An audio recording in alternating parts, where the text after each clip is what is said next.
Bueno, muy buenas tardes. Reciban un cordial saludo de parte de la Sociedad Geográfica de Lima. Les damos la bienvenida a este espacio. Gracias por acompañarnos el día de hoy.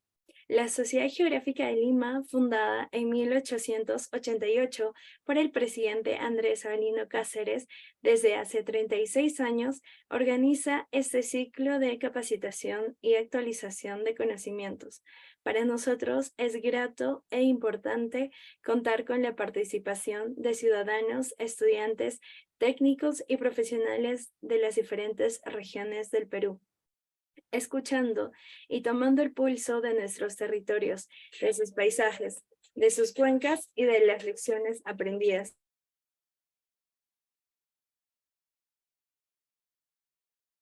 Algo pasó. Perdón, fallas técnicas.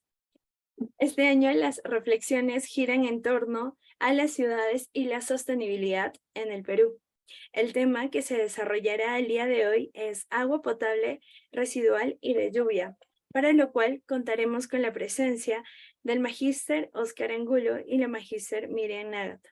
Ahora le doy el pase a la presidenta de la Sociedad Geográfica de Lima, María del Carmen Carrasco Coelho, para dar las palabras de bienvenida.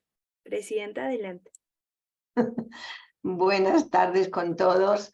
Sí, como todos los martes nos saludamos y somos ya una pequeña familia que va creciendo y que, como decía Bechabé, lleva 36 años en esta actividad. Y bueno, pues para mí es la verdad que no tengo el gusto de conocerte, Óscar. Nos iremos enterando, ha sido el contacto por medio de otro exalumno, yo y colega de Gilmer, que nos pasó el dato.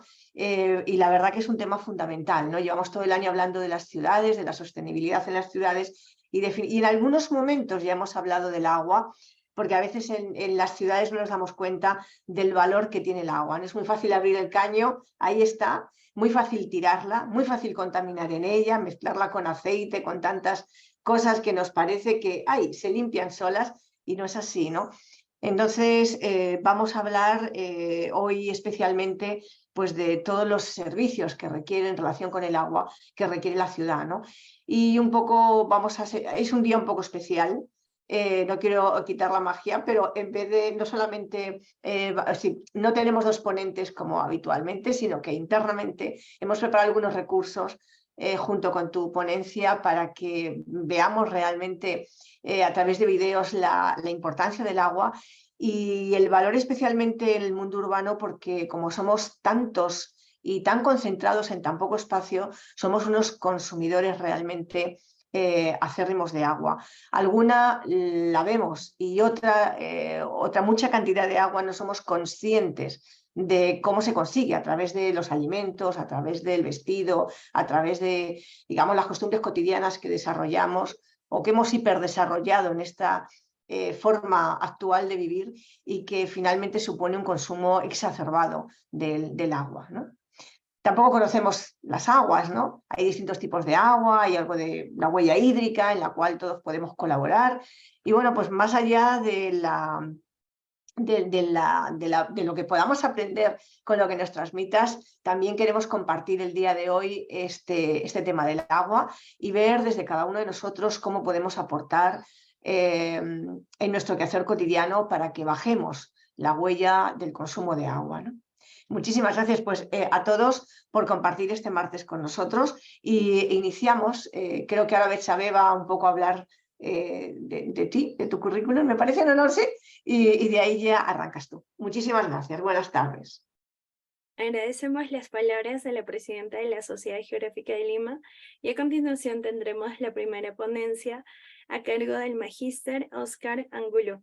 Él es biólogo de la Universidad Nacional Mayor de San Marcos, con un máster en Gestión Integrada de Recursos Hídricos de las universidades de Queensland, Universidad de Western Australia, Universidad de Griffith y la Universidad de Monash, Australia, con más de 15 años de experiencia laboral, aportando en el diseño, ejecución y monitoreo de numerosos proyectos de cooperación e investigación en el sector público, privado y en la academia.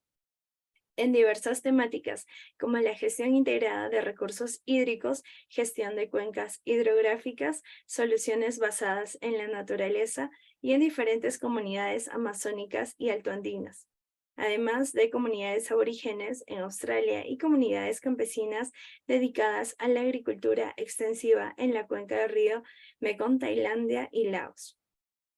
A nivel internacional, se ha desempeñado como investigador del International Water Centre Australia, coordinador senior del proyecto de infraestructura natural para la seguridad hídrica de Forest Trends y como investigador de proyectos de investigación de cambios globales en los Andes en organizaciones como Condesan y FAO. Por otro lado, como servidor público, en el cargo de coordinador del ámbito de prestación en la SUNAS, regulador de agua potable en Perú, ha participado en el diseño e implementación de instrumentos regulatorios en el marco de servicios ecosistémicos hídricos para empresas de agua desde un enfoque territorial. Y desde la academia se ha desempeñado como docente universitario de distintas casas de estudio como la Pontificia Universidad Católica del Perú, la Universidad Científica del Sur, la Universidad Católica San Pablo, ESAN, la Universidad Nacional Mayor de San Marcos y London School Economics and Political Science, en diversas temáticas relacionadas a la seguridad hídrica, gestión de recursos hídricos, servicios ecosistémicos, cambio climático, adaptación y mitigación basada en ecosistemas, planificación urbana con enfoque territorial, entre otros. Esta tarde nos presentará el tema provisión de servicios de saneamiento de una ciudad desde un enfoque territorial. Magíster Óscar Angulo, le damos la bienvenida a este espacio. Gracias por acompañarnos el día de hoy. Usted tiene la palabra. Buenas tardes, muchas gracias por la presentación, muchas gracias por la invitación, muchas gracias también a la presidenta por sus palabras introductorias. Muy contento de poder participar de estos espacios, de estos eventos. Como comentábamos, offline, un poco la virtualidad nos ayuda a llegar ahora espacio temporalmente en otros, digamos, en otros rincones, en otras oportunidades que a veces, sin hablar de virtualidad, no podíamos llegar, ¿no? Ahora sí, bueno tener ahí estos eventos que finalmente pues llegamos a todo el Perú, a todo el mundo, y lo podemos seguir viendo cuantas veces podamos, ¿no? Bueno, mi nombre es, como ya me han presentado, Óscar Angulo Núñez. Vengo un poco de las ciencias naturales, pero me he venido desempeñando en los últimos años, sobre todo en Perú, en temas relacionados a seguridad hídrica, muy focalizado en el tema de saneamiento, buena participación también con el sector público y desde el sector público, y aquí el día de hoy me han invitado un poco para hablar algunas pinceladas de los servicios de saneamiento en el marco de una ciudad desde un enfoque territorial, ¿no? Yo siempre enfatizo este tema del enfoque territorial porque, por lo menos en el Perú, es algo que todavía se está digiriendo, se está aprendiendo cómo puede este concepto y este enfoque, esta nueva mirada, esta perspectiva de proponer nuevas soluciones, de ser internalizada poco a poco en distintos sectores. Este es uno de ellos en donde creo yo que el Perú está de alguna manera a la vanguardia de otros países en América Latina, sobre todo en temas normativos, y generando casuística, generando bastante experiencia en distintas regiones del país. Aquí coloco solamente como primera slide un poco mis distintas afiliaciones académicas, en donde actualmente me desempeño como investigador o como docente, por si es que podemos de repente tener ahí luego algún contacto, intercambio de estudiantes, información, eventos, congresos. Creo que eso es importante a la hora de seguir compartiendo información a través de estos eventos. Dicho esto, entonces arranco con la presentación, por favor.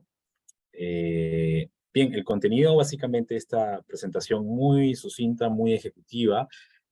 Voy a hablar básicamente de tres aspectos.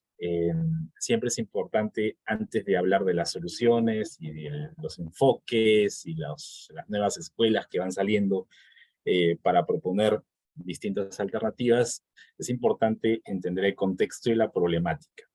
sobre todo la problemática relacionada, para propósitos de este tema, de esta ponencia, relacionada a los servicios de saneamiento en el país.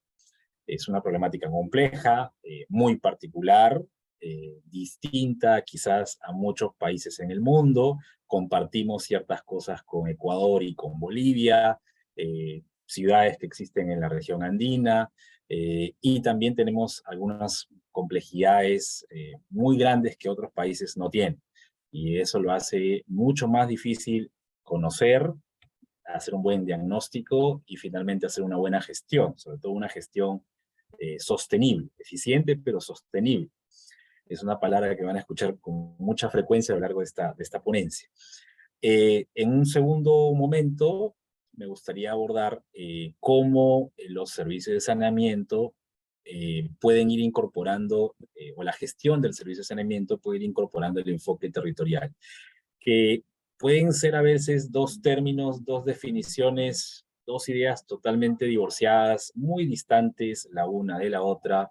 Sin embargo, la parte espacial, los procesos naturales, las dinámicas sociales, las dinámicas económicas, cada vez están siendo mucho más preponderantes, están jugando un rol mucho más importante a la hora de mejorar la gestión del servicio de saneamiento en el Perú, ¿no? Y aquí hablo básicamente del mundo de los tangibles y el mundo del inmaterial, ¿no? El medio físico y los aspectos sociales.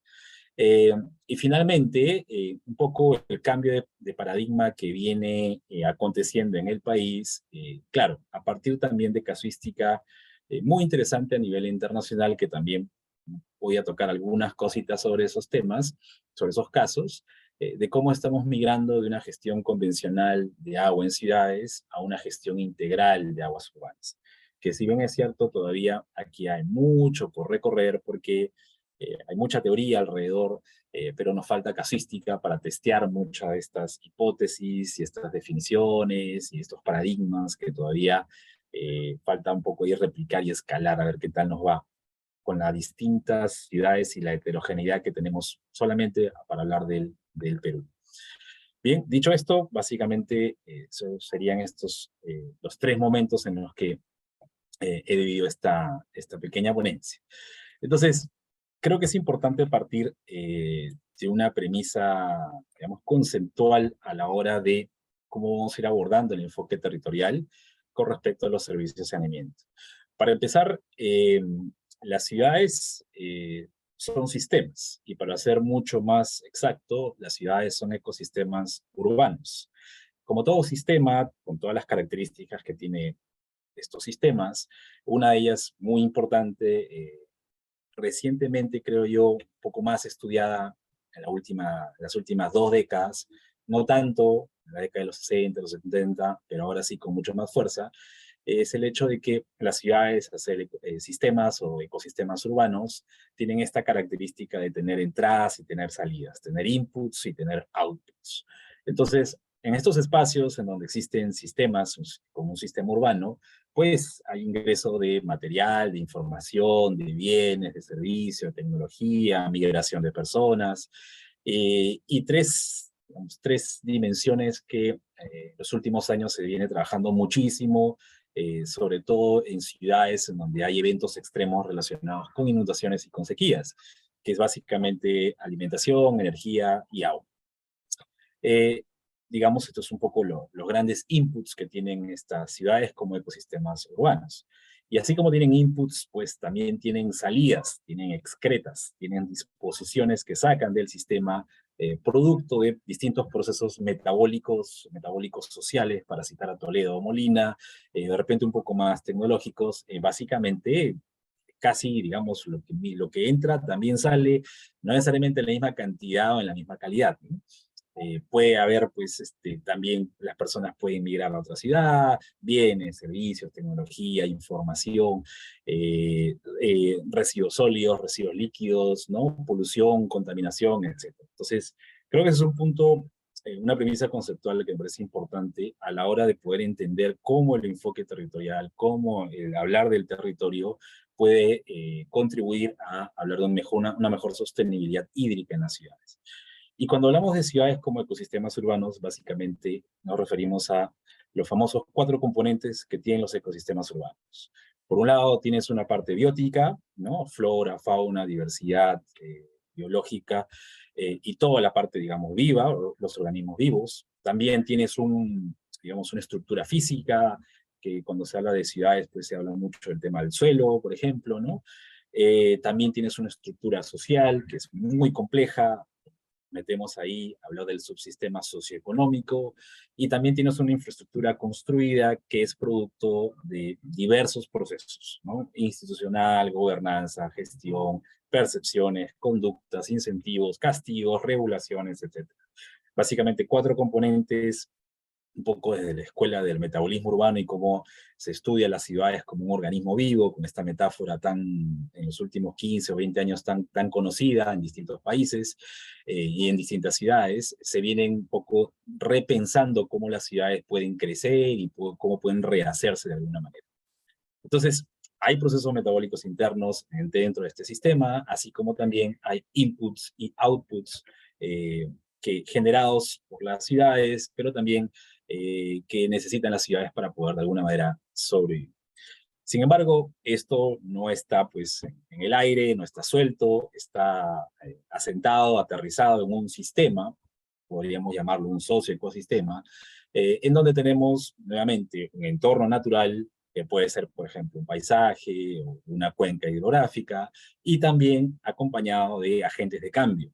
Hay procesos sociales, hay dinámicas económicas, nuevamente hay una gobernanza quizás muy similar o distinta a la que engloba la ciudad. Hay una serie de cosas dentro del mundo del inmaterial y lo intangible. Entonces, y este sistema funciona a partir de esta imagen como un proveedor de inputs para las ciudades, pero también como un receptor de outputs de estas ciudades. Entonces, ahí básicamente este es un sistema que tiene que constantemente proveer de bienes y servicios a las ciudades, de ahí un poco la función o el servicio ambiental de provisión, y por otro lado, tiene que recepcionar todos los outputs y las excreciones de las ciudades. Entonces, ahí un poco la función o el servicio ambiental de regulación o de receptor. Entonces, creo que es una premisa muy importante. Para propósitos de esta charla, podemos hablar de cada uno de estos inputs, y cada uno de estos inputs tiene un comportamiento, una fisiología distinta de cómo entran las ciudades, los procesos metabólicos que existen internos dentro de este ecosistema urbano, y luego cómo salen, ¿no? Hay un estudio por cada uno de ellos, hay algunos enfoques que intentan involucrar de alguna manera una perspectiva de nexos, una perspectiva mucho más integral, y empezar a ver cómo juntamos 3 o 4 inputs y a ver cómo los estudiamos también en conjunto, como un package, como un combo, cuando salen del sistema. Sin embargo, para propósitos de esta charla, hablaremos solamente de agua, dentro del marco de los servicios de saneamiento y lo que la ciudad consume y también lo que la ciudad excreta. Y tangiblemente, cuando hablamos de agua y los residuos que esta genera, tanto en este ecosistema urbano, en esta ciudad, en el marco de este entorno natural más procesos sociales, básicamente, tangiblemente estamos hablando de que las ciudades necesitan una determinada cantidad y calidad de agua cruda, como también lo menciona de alguna manera la norma, es básicamente el recurso hídrico propiamente dicho, y la misma ciudad va a excretar, va a eliminar, va una determinada cantidad, una determinada calidad de agua residual sobre este sistema, que es un poco el entorno natural, más estos procesos sociales que coexisten y conviven con las ciudades. Yo siempre digo a mis alumnos cuando hablo de estos temas, muchas veces el sistema, que es el entorno natural de estos procesos sociales, han existido antes de que existieran, antes de que se pensara en la construcción de ciudades con esos 4 componentes.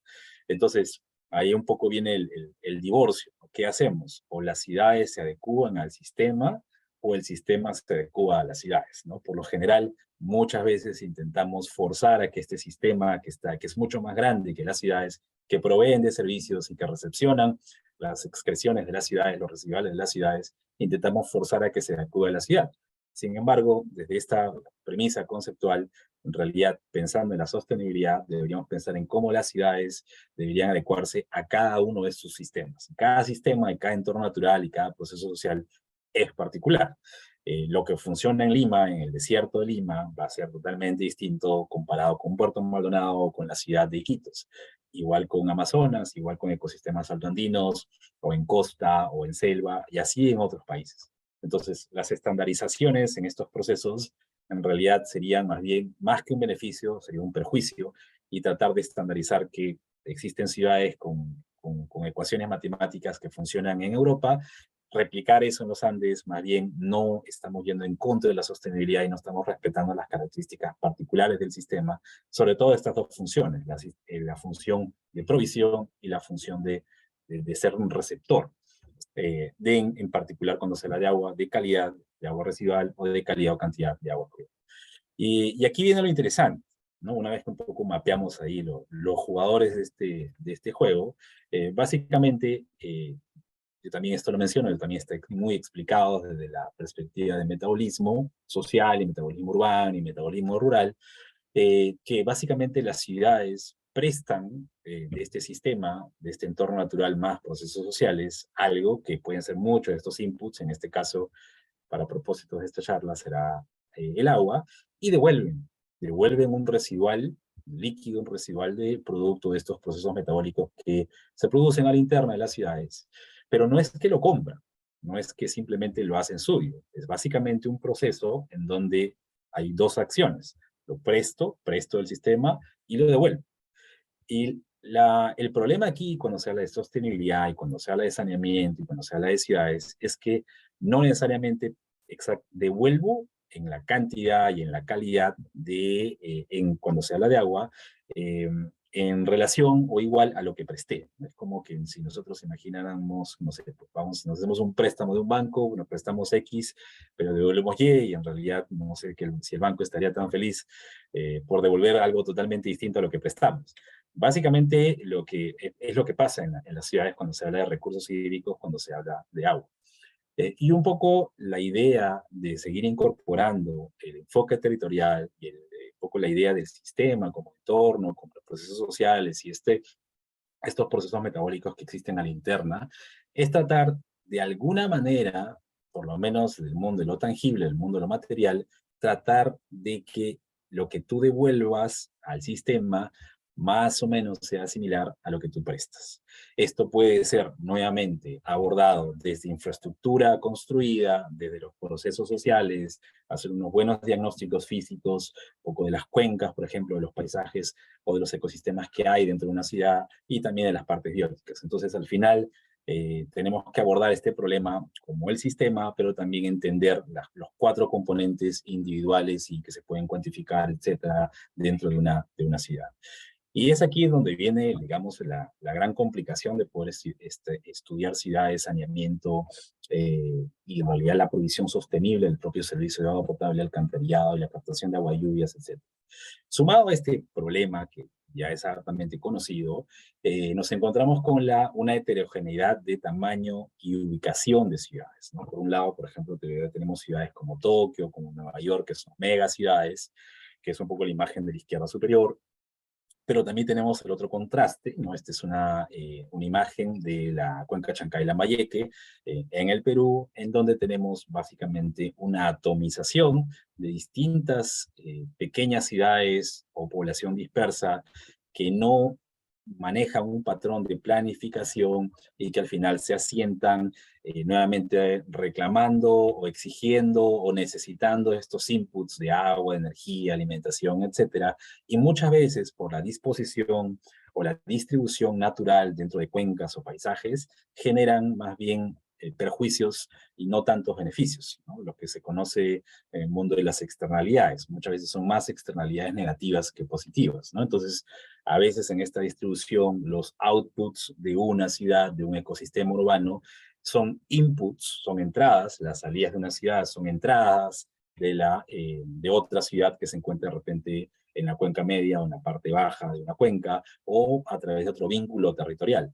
Y esto en realidad nuevamente viene con el problema inicial, ¿no? Como no devuelvo lo que presté, en realidad estoy devolviendo una muy mala cantidad y calidad de agua al sistema, y al final el que sufre, el que paga de alguna manera los platos rotos, es el siguiente sistema que recibe ese output, esa salida, y tiene que de repente invertir o tiene que hacer maravillas para poder de alguna manera transformar esa agua cruda en agua potable, y nuevamente se genera ahí un círculo vicioso con los otros, digamos, con los otros asentamientos, con las otras pequeñas ciudades y población dispersa. Si ustedes ven la imagen de la derecha, en realidad la cosa se complica inclusive mucho más si hacemos un zoom out espacialmente, porque muchas de estas ciudades dependen también de cuencas transfronterizas, de acuíferos transfronterizos, y muchas veces las entradas de agua ni siquiera se encuentran dentro de un mismo país. Entonces, ¿eso qué quiere decir? Que las reglas de juego, la normativa, la regulación es totalmente distinta, y nuevamente volvemos al tema de las externalidades, porque si se generan residuales o salidas de las ciudades o regresan al sistema, digamos, se devuelven al sistema de muy mala calidad, muy mala cantidad, pues al final las ciudades que se encuentran en el otro país nuevamente tienen que sufrir y pagan los platos rotos generados, no por ellos, sino más bien por otros sistemas que más bien generan estos residuales de muy mala cantidad y muy mala calidad. Sumado a esto, nuevamente tenemos una heterogeneidad de ecosistemas. Espacialmente hay ciudades que se encuentran en ecosistemas de montaña, hay ciudades que se encuentran en ecosistemas costeros o marino-costeros, en manglares, en humedales.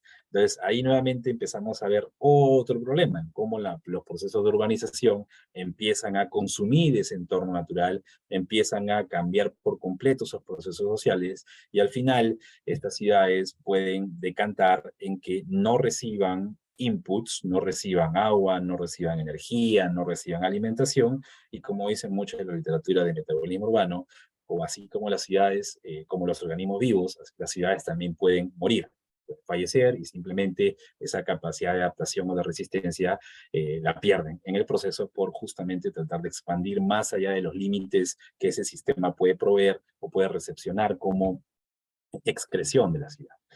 Entonces, un poco a grandes rasgos, esa es la problemática que esperamos abordar en esta charla.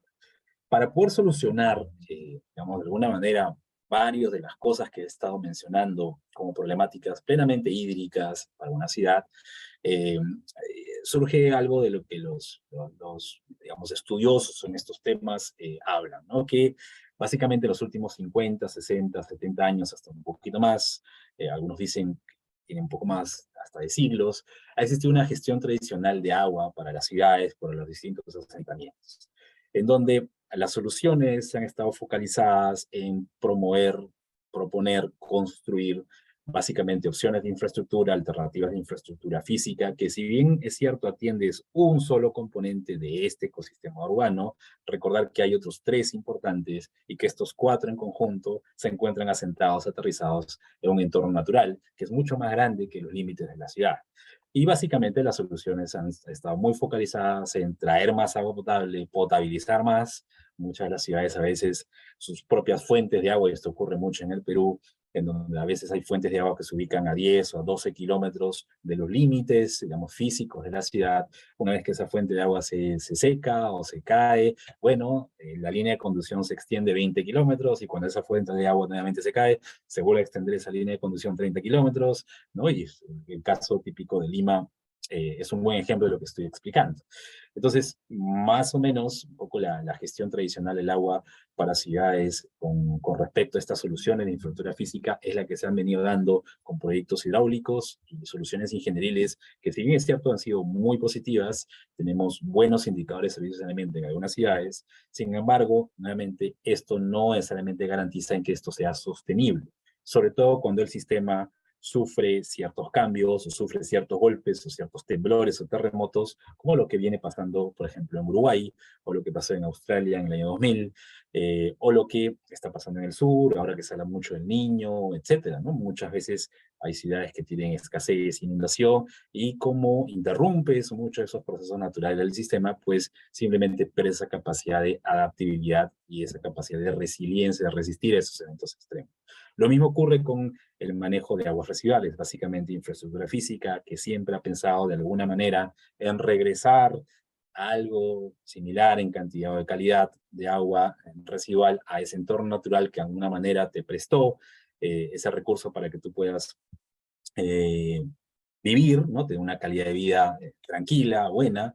Sin embargo, básicamente a veces estas infraestructuras no se corresponden con los espacios en donde se generan los problemas. Muchas veces encontramos soluciones urbanas de tratamiento de aguas residuales en zonas rurales en donde no existen las características de, por ejemplo, disposición energética, operación y mantenimiento, capacidad humana, básicamente personas que puedan operar, etc. Entonces, nuevamente atacamos uno de los componentes importantes dentro del ecosistema urbano, que son los procesos sociales, la infraestructura social, las personas.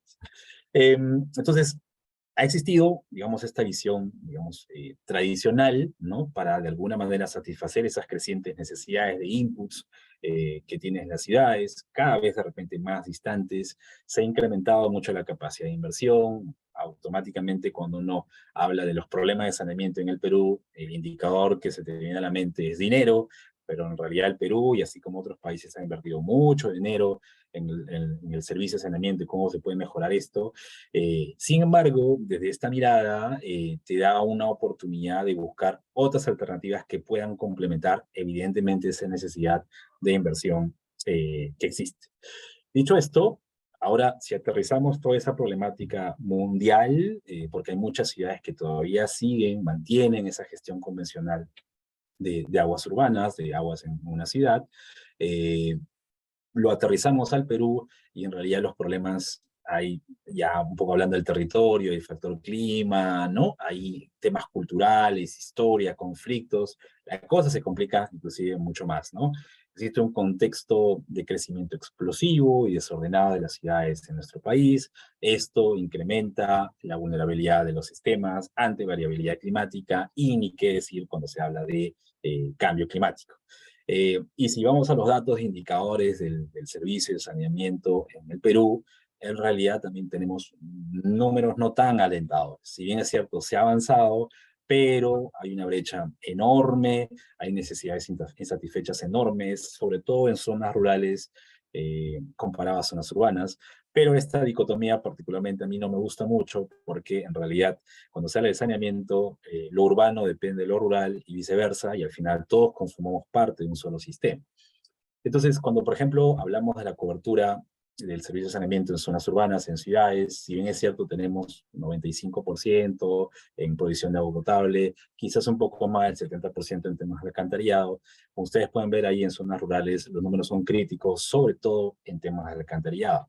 Y sin entrar en la conceptualización de realmente de qué es agua potable, qué significa agua potable para zona rural. ¿Es agua entubada, es agua clorada, es agua con determinada continuidad, es agua con determinada presión? ¿Qué es? Y eso es un mundo, la verdad, bastante complejo todavía de entender, y cada caso y cada contexto también tiene sus particularidades. Cuando hablamos de la calidad del servicio, por ejemplo, ahí ya podemos meternos un poco en el tema de la concentración de cloro que nosotros tenemos que tener, digamos, para que sea apto para consumo humano. Y ustedes pueden ver las diferencias enormes, ¿no? El 67% en zonas urbanas, menos de la mitad en zonas rurales. Muchas de los hogares en zonas rurales no tienen agua segura para el año 2019. Entonces, existe, la verdad, una complejidad mucho más grande, y no necesariamente esto se debe a que exista falta de dinero en las inversiones o no existan oportunidades o alternativas tecnológicas, sino también hay temas de gobernanza, también hay temas de institucionalidad, también hay temas de capacitación para operación y mantenimiento, también hay temas culturales que usualmente no lo incorporamos cuando no mapeamos, cuando se habla de tecnología y cuando se habla de agua potable y de recurso hídrico, pero son súper importantes a la hora justamente de intentar cerrar estas brechas, ¿no? Esto nos ha ocurrido muchísimo en campo cuando hemos viajado en distintos prestadores en zonas rurales, en costas y reserva, y en realidad la mirada del territorio es totalmente distinta, y al final esto decanta más bien en una problemática mayor en el servicio de saneamiento si es que se quiere estandarizar la solución. Y por otro lado, también pues el tema de la sostenibilidad, ¿no? Eso ya entramos en el mundo de la conciencia hídrica, en el mundo de los usuarios. En realidad, muchas de las personas que viven en zonas urbanas desconocen de dónde viene, cuál es su principal fuente de agua, cuál es el primer eslabón de la cadena de suministro en la provisión de agua potable, o dónde termina el agua residual, que a veces es cruda, a veces es medianamente tratada, y desconocen los impactos que ocasionan tanto el prestar y el devolver estas ciudades en un entorno natural.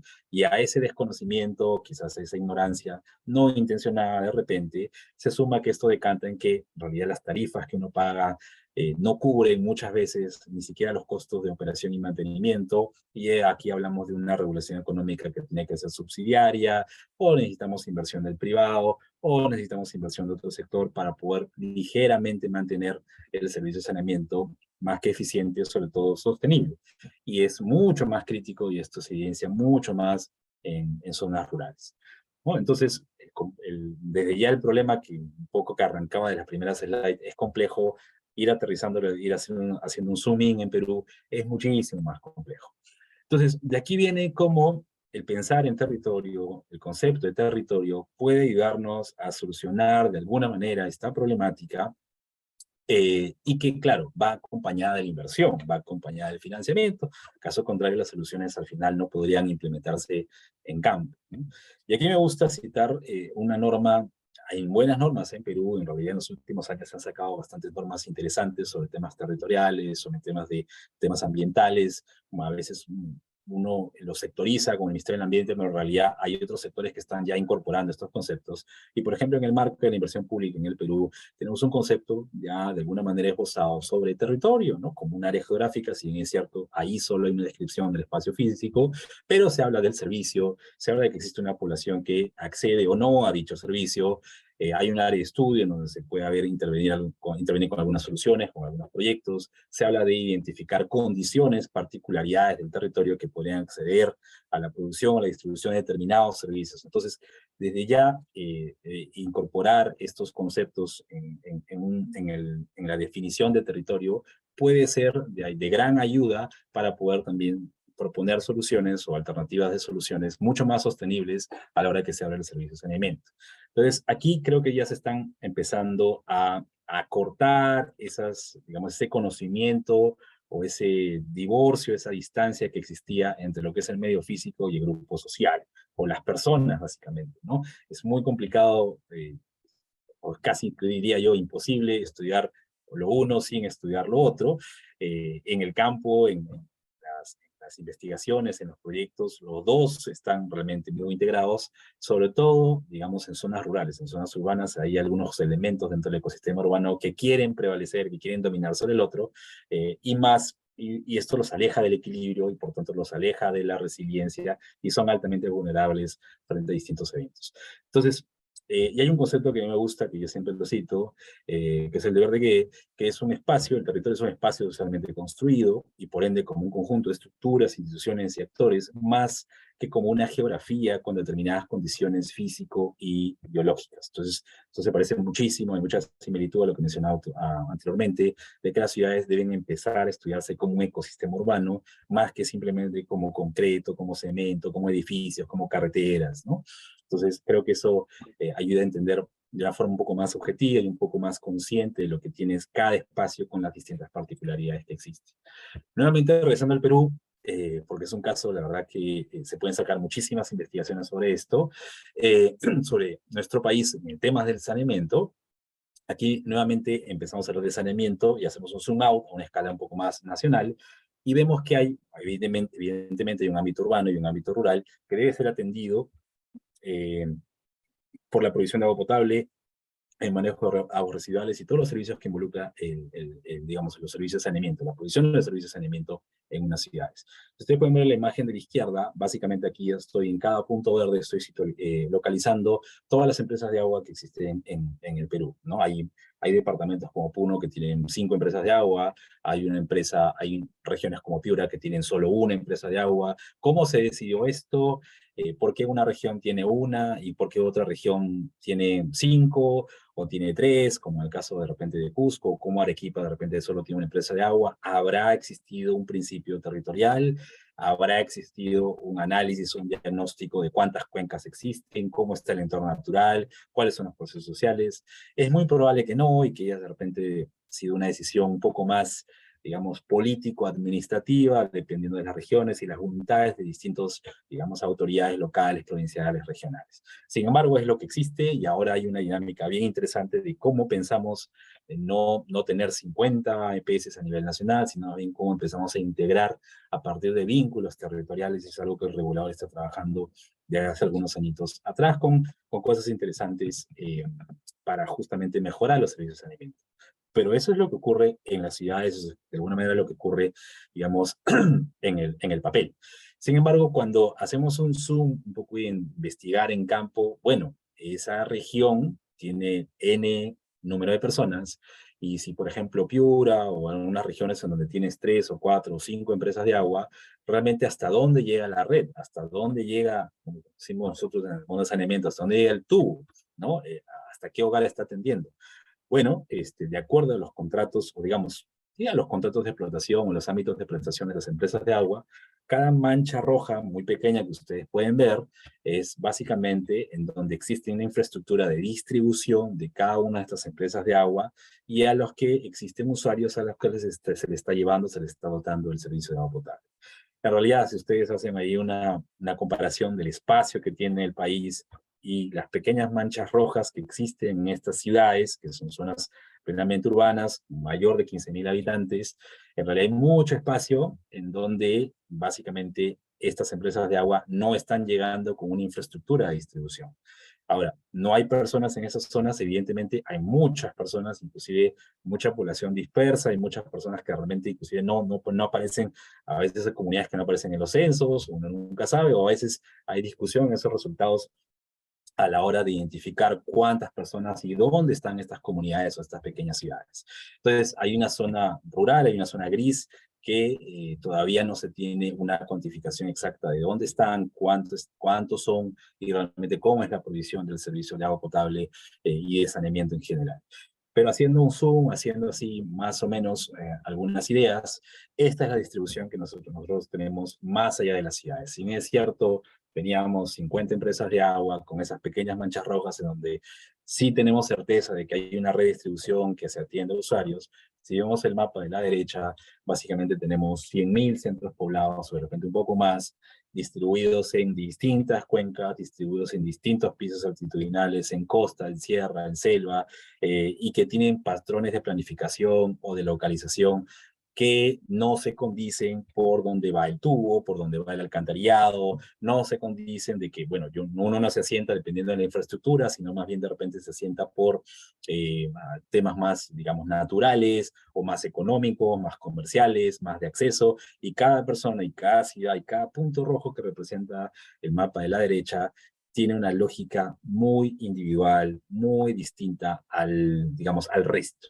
Entonces, es un mundo muy complejo, pero también fascinante a los que nos encantan estos temas de agua y de saneamiento y territorio, poder entender y tratar de buscar soluciones que sean mucho más sostenibles.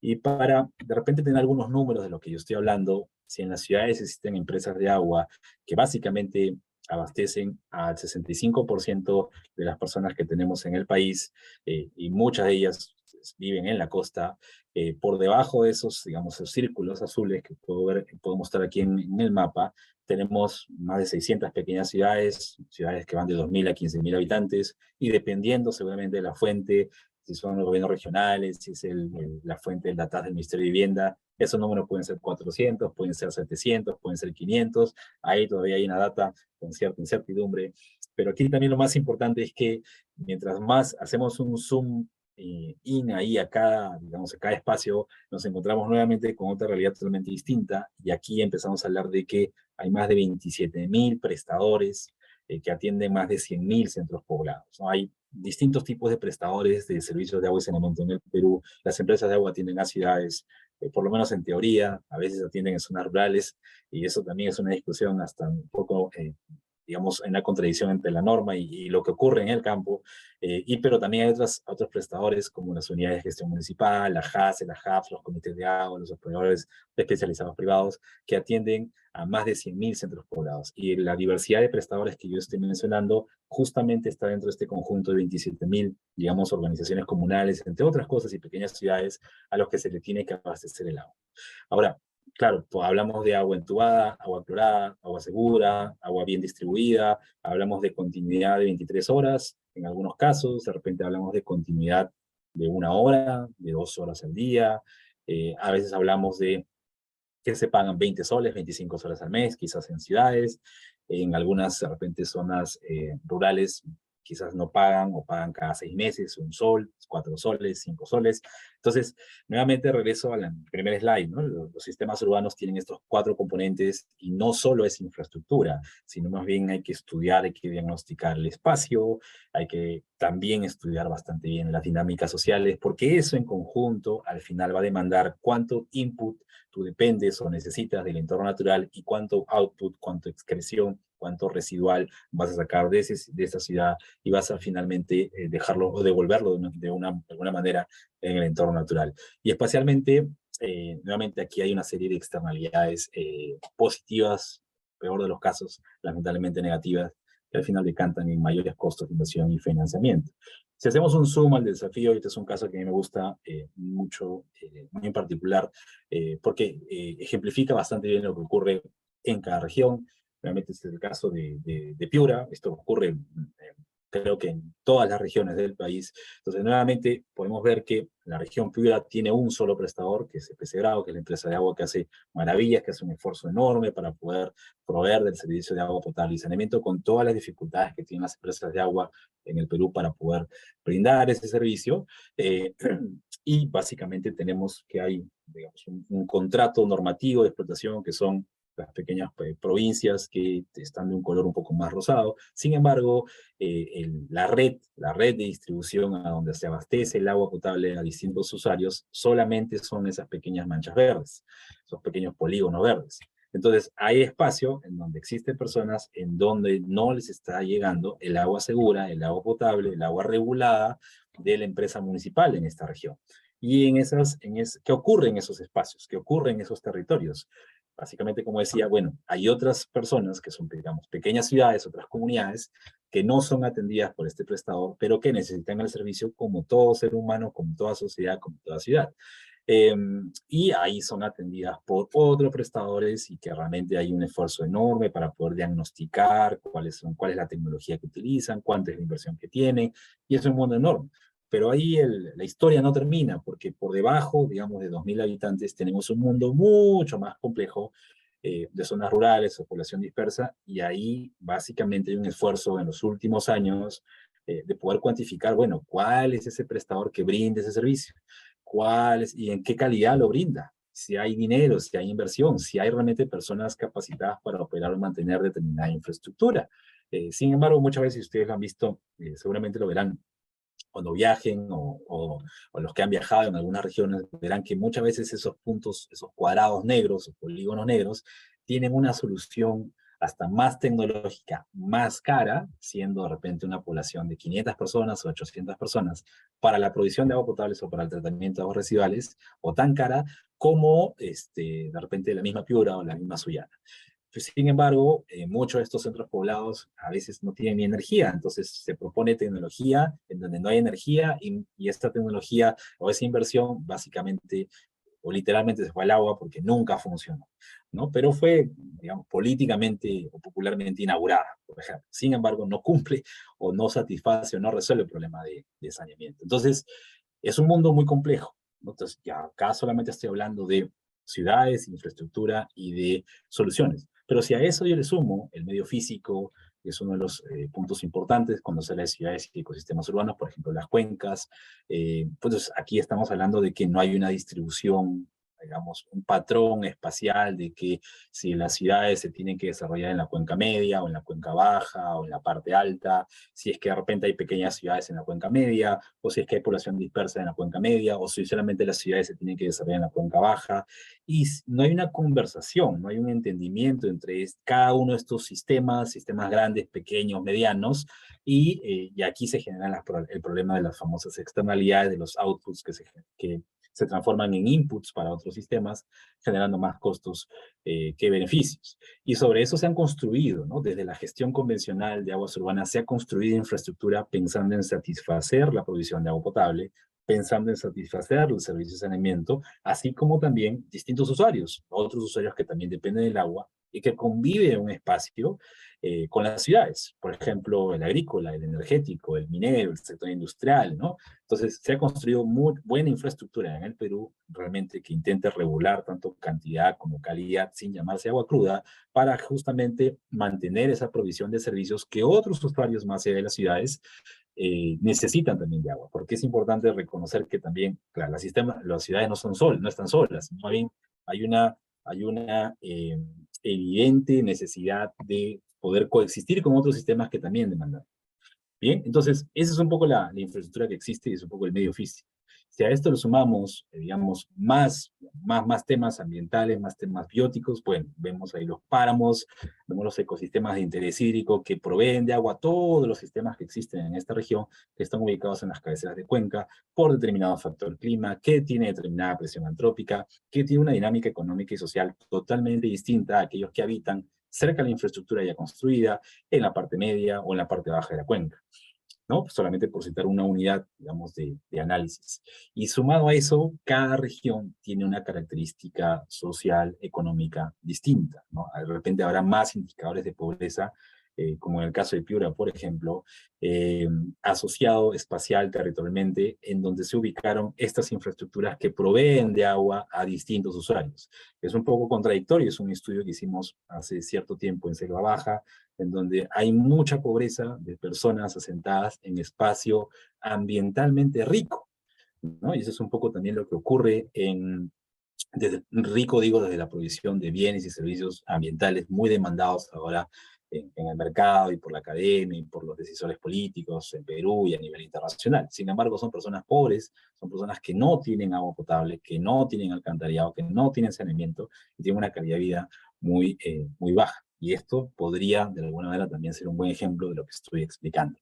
Entonces, aquí podemos ver que no se puede solucionar el problema solo poniendo la infraestructura. Se tiene que estudiar el medio físico, se tiene que estudiar las externalidades, se tiene que estudiar las relaciones, interdependencias, interrelaciones entre sistemas grandes, medianos y pequeños, se tiene que estudiar las cuencas, se tiene que estudiar los ecosistemas y las características políticas, la institucionalidad. Caso contrario, seguimos trabajando solo sobre gestión convencional de agua, digamos, urbana, y finalmente no estamos resolviendo el sistema, sino solo estamos apuntando a resolver ciertos síntomas, pero no curando la enfermedad. Entonces, la no comprensión de esta integralidad como sistema, medio físico, medio social, los 4 componentes de los que hablaba inicialmente del ecosistema urbano, puede ocasionar más problemas que beneficios. Esto es un ejemplo muy conocido de la cuenca Chancay y Lambayeque. El reservorio Tinajones es una de las infraestructuras más importantes que le da agua a Chiclayo, a Lambayeque, pero también le da agua a los agricultores. Y aguas arriba hay otros usuarios, por ejemplo, de energía. Y aguas arriba de este reservorio hay, por ejemplo, agua residual cruda no tratada de otros sistemas, de repente no tan grandes como Chiclayo, pero sí existen y que al final son aguas residuales no tratadas que se devuelven al sistema natural y que al final decantan en procesos de eutrofización, por ejemplo, en este caso. Es un algal bloom muy frecuente en este tipo de reservorios, y esto se incrementa cuando hay procesos de sequía, se incrementa por eventos extremos, calor, etcétera, y al final quien nuevamente termina pagando los platos rotos es agua potable, es saneamiento, porque más que cantidad también depende de calidad para mantener ese servicio de agua y saneamiento. Pero estas cosas no se verían solamente o solo si vemos la infraestructura, si vemos la solución solo en la infraestructura. Tenemos que ver esos 4 componentes, tenemos que espacializarlo, tenemos que analizar el territorio para proponer soluciones integrales a todo el sistema y no solamente a determinado punto del sistema o determinado eslabón de la cadena. Aquí nuevamente un poco grafico esto para entender el saneamiento a partir de una unidad de análisis nueva, por ejemplo las cuencas, que nos permitiría entender cómo solucionamos, cómo una solución puede de repente decantar en 2 o 3 soluciones distintas. Si tenemos, por ejemplo, una cuenca en donde tenemos una empresa de agua que está en la parte baja de la cuenca, que provee de agua potable a una ciudad con todas esas características que he explicado como sistema, y en la parte media o en la parte alta tenemos las principales fuentes de agua, como el caso de Piura, que son ecosistemas de interés hídrico, y que, digamos, esta ciudad también depende de que la empresa de agua, esta infraestructura, se conecte con esa fuente de agua para poder abastecer de agua potable a esta ciudad. En realidad tenemos en ese trayecto, ¿no? Digamos, en esa distancia, en ese recorrido entre la empresa y la fuente, tenemos otros mundos que funcionan, tienen unas características particulares distintas a cómo la ciudad que necesita de ese input funciona, ¿no? Tiene una dinámica social, un comportamiento, temas conductuales totalmente distintos. Es más, la institucionalidad de la prestación del servicio es otra, porque estas pequeñas ciudades que existen entre la fuente de agua y, la fuente de agua y la empresa de agua para esta ciudad, son otros prestadores, como yo bien mencionaba, son JASES, comités de agua, unidades de gestión municipal, y tienen otra dinámica, y tienen también otros recursos y otras oportunidades y otros problemas. Pero si cada uno, cada prestador, cada subsistema, cada ciudad empieza a proponer sus propias soluciones aisladas del sistema, lo único que puede garantizar al final, altamente probable, es que genere externalidades negativas. Va a generar más costos, más perjuicios, porque muchas veces sus outputs salidos que van, los residuales del sistema al entorno natural, se convierten en inputs, en entradas a otros sistemas y que al final le cuesta mucho más. Como yo siempre digo, nuevamente, el saneamiento es uno de los sectores que depende, a diferencia del resto, no solo de cantidad, sino también de calidad. Y por calidad los costos de agua potable y de tratamiento de aguas residuales son mucho más caros que el resto de los sectores, porque impacta directamente en la cadena de suministro. Ahora, un poco ya para ir cerrando, en el Perú se ha hecho un cambio de paradigma, de alguna manera incorporando este tema de territorio. Y estamos en un proceso. El regulador lo está liderando bastante bien. Apoyo de distinta casuística, de cómo cada uno interpreta cómo se incorpora el territorio. Algunos se incorporan el territorio a partir de que las ciudades se asocien más con sus fuentes de agua, otros se incorporan el territorio a partir de ver cómo institucionalmente puedo integrar, tener una planificación mucho más territorial y no simplemente por provincias o por municipalidades, ¿no? Con una mirada totalmente distinta, mucho más holística, mucho más integral. Entonces, esta era un poco la mirada en Perú de tener, digamos, sistemas de saneamiento con esta mirada tradicional de gestión convencional de aguas urbanas en general. Básicamente, solo infraestructura que abastezca ese input que la ciudad necesita. ¿Cuál es la lección aprendida de digamos, esta gestión convencional? Y eso es digamos, una visión muy particular que manejamos ciertos colegas, evidentemente no todos, porque hay mucha discrepancia también sobre estas soluciones, que básicamente estos proyectos, estas soluciones han sido diseñadas como proyectos de ejecución, pero no de cambios sociales, no buscando un impacto en el territorio. Entonces, hablábamos, por ejemplo, de proyectos con una calidad conceptual muy focalizada en indicadores técnicos, como lo que yo mostraba de cobertura, de cloro, etcétera, y no buscar en beneficios, no atender o tratar de conocer los beneficios sociales. Nuevamente, hablando un poco de las dinámicas de las sociedades, de estos medios físicos, en cómo se desenvuelven con todas las particularidades. Hay limitaciones en las comunidades para percibir los beneficios de los proyectos, no solamente en ciudades, sino también en zonas rurales. Existen tensiones, muchas de estas soluciones, que si bien es cierto, aparentemente como soluciones caras, altamente tecnológicas, aparentemente mejoraban el servicio, en realidad han terminado decantando en generar, producir tensiones y muchas veces conflictos sociales entre dos actores o entre dos sistemas que se llevaban bien, o que en el peor de los casos no se conocían, pero que no había una pelea, un conflicto. Pero producto de estas intervenciones aisladas, no pensando en el sistema, han generado más bien conflictos. Y esto también está bien comprobado en varias de las regiones en las que se trabaja agua potable y saneamiento. Por otro caso, también hay tensiones internas en subsistemas, ¿no? Por ejemplo, en Cuenca Media, que no se conocían y en realidad ahora, producto de estas intervenciones también aisladas del sistema, ahora están pues en conflicto. Entonces hay tensiones entre subsistemas pequeños, digamos, en Cuenca Media, pero también hay tensiones más fuertes en subsistemas pequeños y también en la grande ciudad que se encuentra aguas abajo de la cuenca. Esto es un ejemplo de cómo el regulador viene fomentando, promoviendo la incorporación del enfoque territorial dentro de la cadena de suministro de servicios de saneamiento. Los tan famosos NRC y los tan famosos servicios ambientales, ecosistémicos, en cómo empezar a recortar la distancia entre las ciudades y sus fuentes de agua. Empezar a tratar de que conozcan, sensibilizar un poco más ese tema de que realmente los usuarios en las ciudades no digan que el agua que ellos consumen vienen del caño, o vienen de la tarjea, o vienen de la empresa, o vienen de algo tecnológico, sino más bien viene de un entorno natural. Y también se devuelve ese entorno natural, ¿no? Y que inclusive ese output que se devuelve al entorno natural puede ser reusable, ¿no? Puede reusarse en otro proceso, puede regresar a otro y formar parte del input de otro sistema que puede ser un ecosistema urbano, o puede irse a otro sector como el ecosistema, un agroecosistema, y puede transformarse en una cadena productiva, puede transformarse en una cadena de valor. Entonces, ahí hablamos, cuando hablamos del tema territorial, ya empezamos a ver los distintos nexos y la distinta integralidad y los distintos vínculos que existe al hablar del territorio, no solamente en un sector, sino en distintos sectores. El caso de CEPAL, y entre otros casos, creo que hay más de 40 y tantos casos, 40 y tantas empresas de agua que están empezando a entender cómo incorporar el tema territorial a la hora de hablar de servicios de saneamiento. Ustedes pueden ver la imagen de la izquierda de sus pantallas. En realidad, nuevamente se colocaba en el caso de la empresa de agua de CEPAL, que es, diría yo, la empresa más importante de Latinoamérica, o si no es la más grande, empezar a proponer soluciones muy concretas, ¿no? El sistema Embarca Pumacocha, embalses, represas, pensando sobre todo en cantidad, en abastecer ese input que demanda las ciudades. Sin embargo, a la derecha empezaron a ver, bueno, en realidad el sistema tiene más que solo colocar intervenciones en infraestructura física.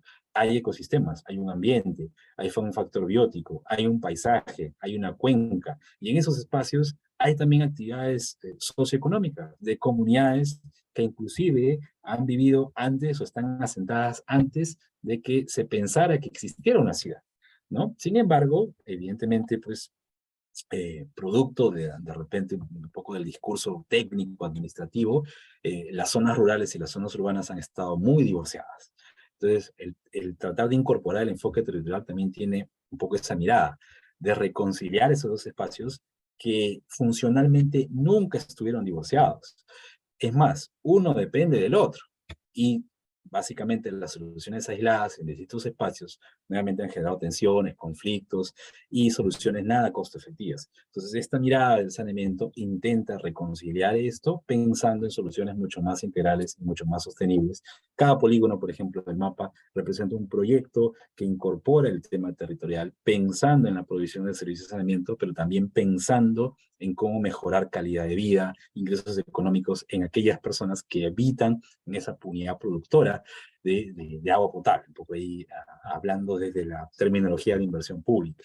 Y esto al final, si nos metemos ya un poco en análisis de mercado, análisis económico, haciendo un análisis de costo-beneficios o costos evitados, esto es mucho más rentable y mucho más sostenible que colocar intervención por intervención, solución por solución, que solo atienda un componente y no los 4 componentes, ¿no? Este es un ejemplo de una empresa de agua en Brasil, en donde a partir de trabajar mucho más en la parte ambiental, incorporar el tema territorial por encima de la captación, empezar a trabajar proyectos de conservación, de recuperación, empezar a trabajar cadenas productivas con las comunidades, empezar a entender cómo funcionan esos prestadores por encima de los límites, digamos, fuera de los límites de la ciudad, empezaron a tener beneficios en la potabilización de agua, ¿no? La potabilización de agua cruda, perdón.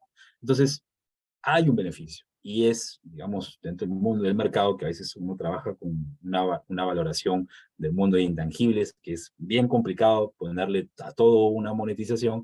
En realidad, aquí hay reducción de insumos químicos, reducción de paralización de plantas, mejora en la continuidad, mejora en la presión, menores reclamos, por ejemplo, de los usuarios y otras cosas más. Hay muchos ahorros.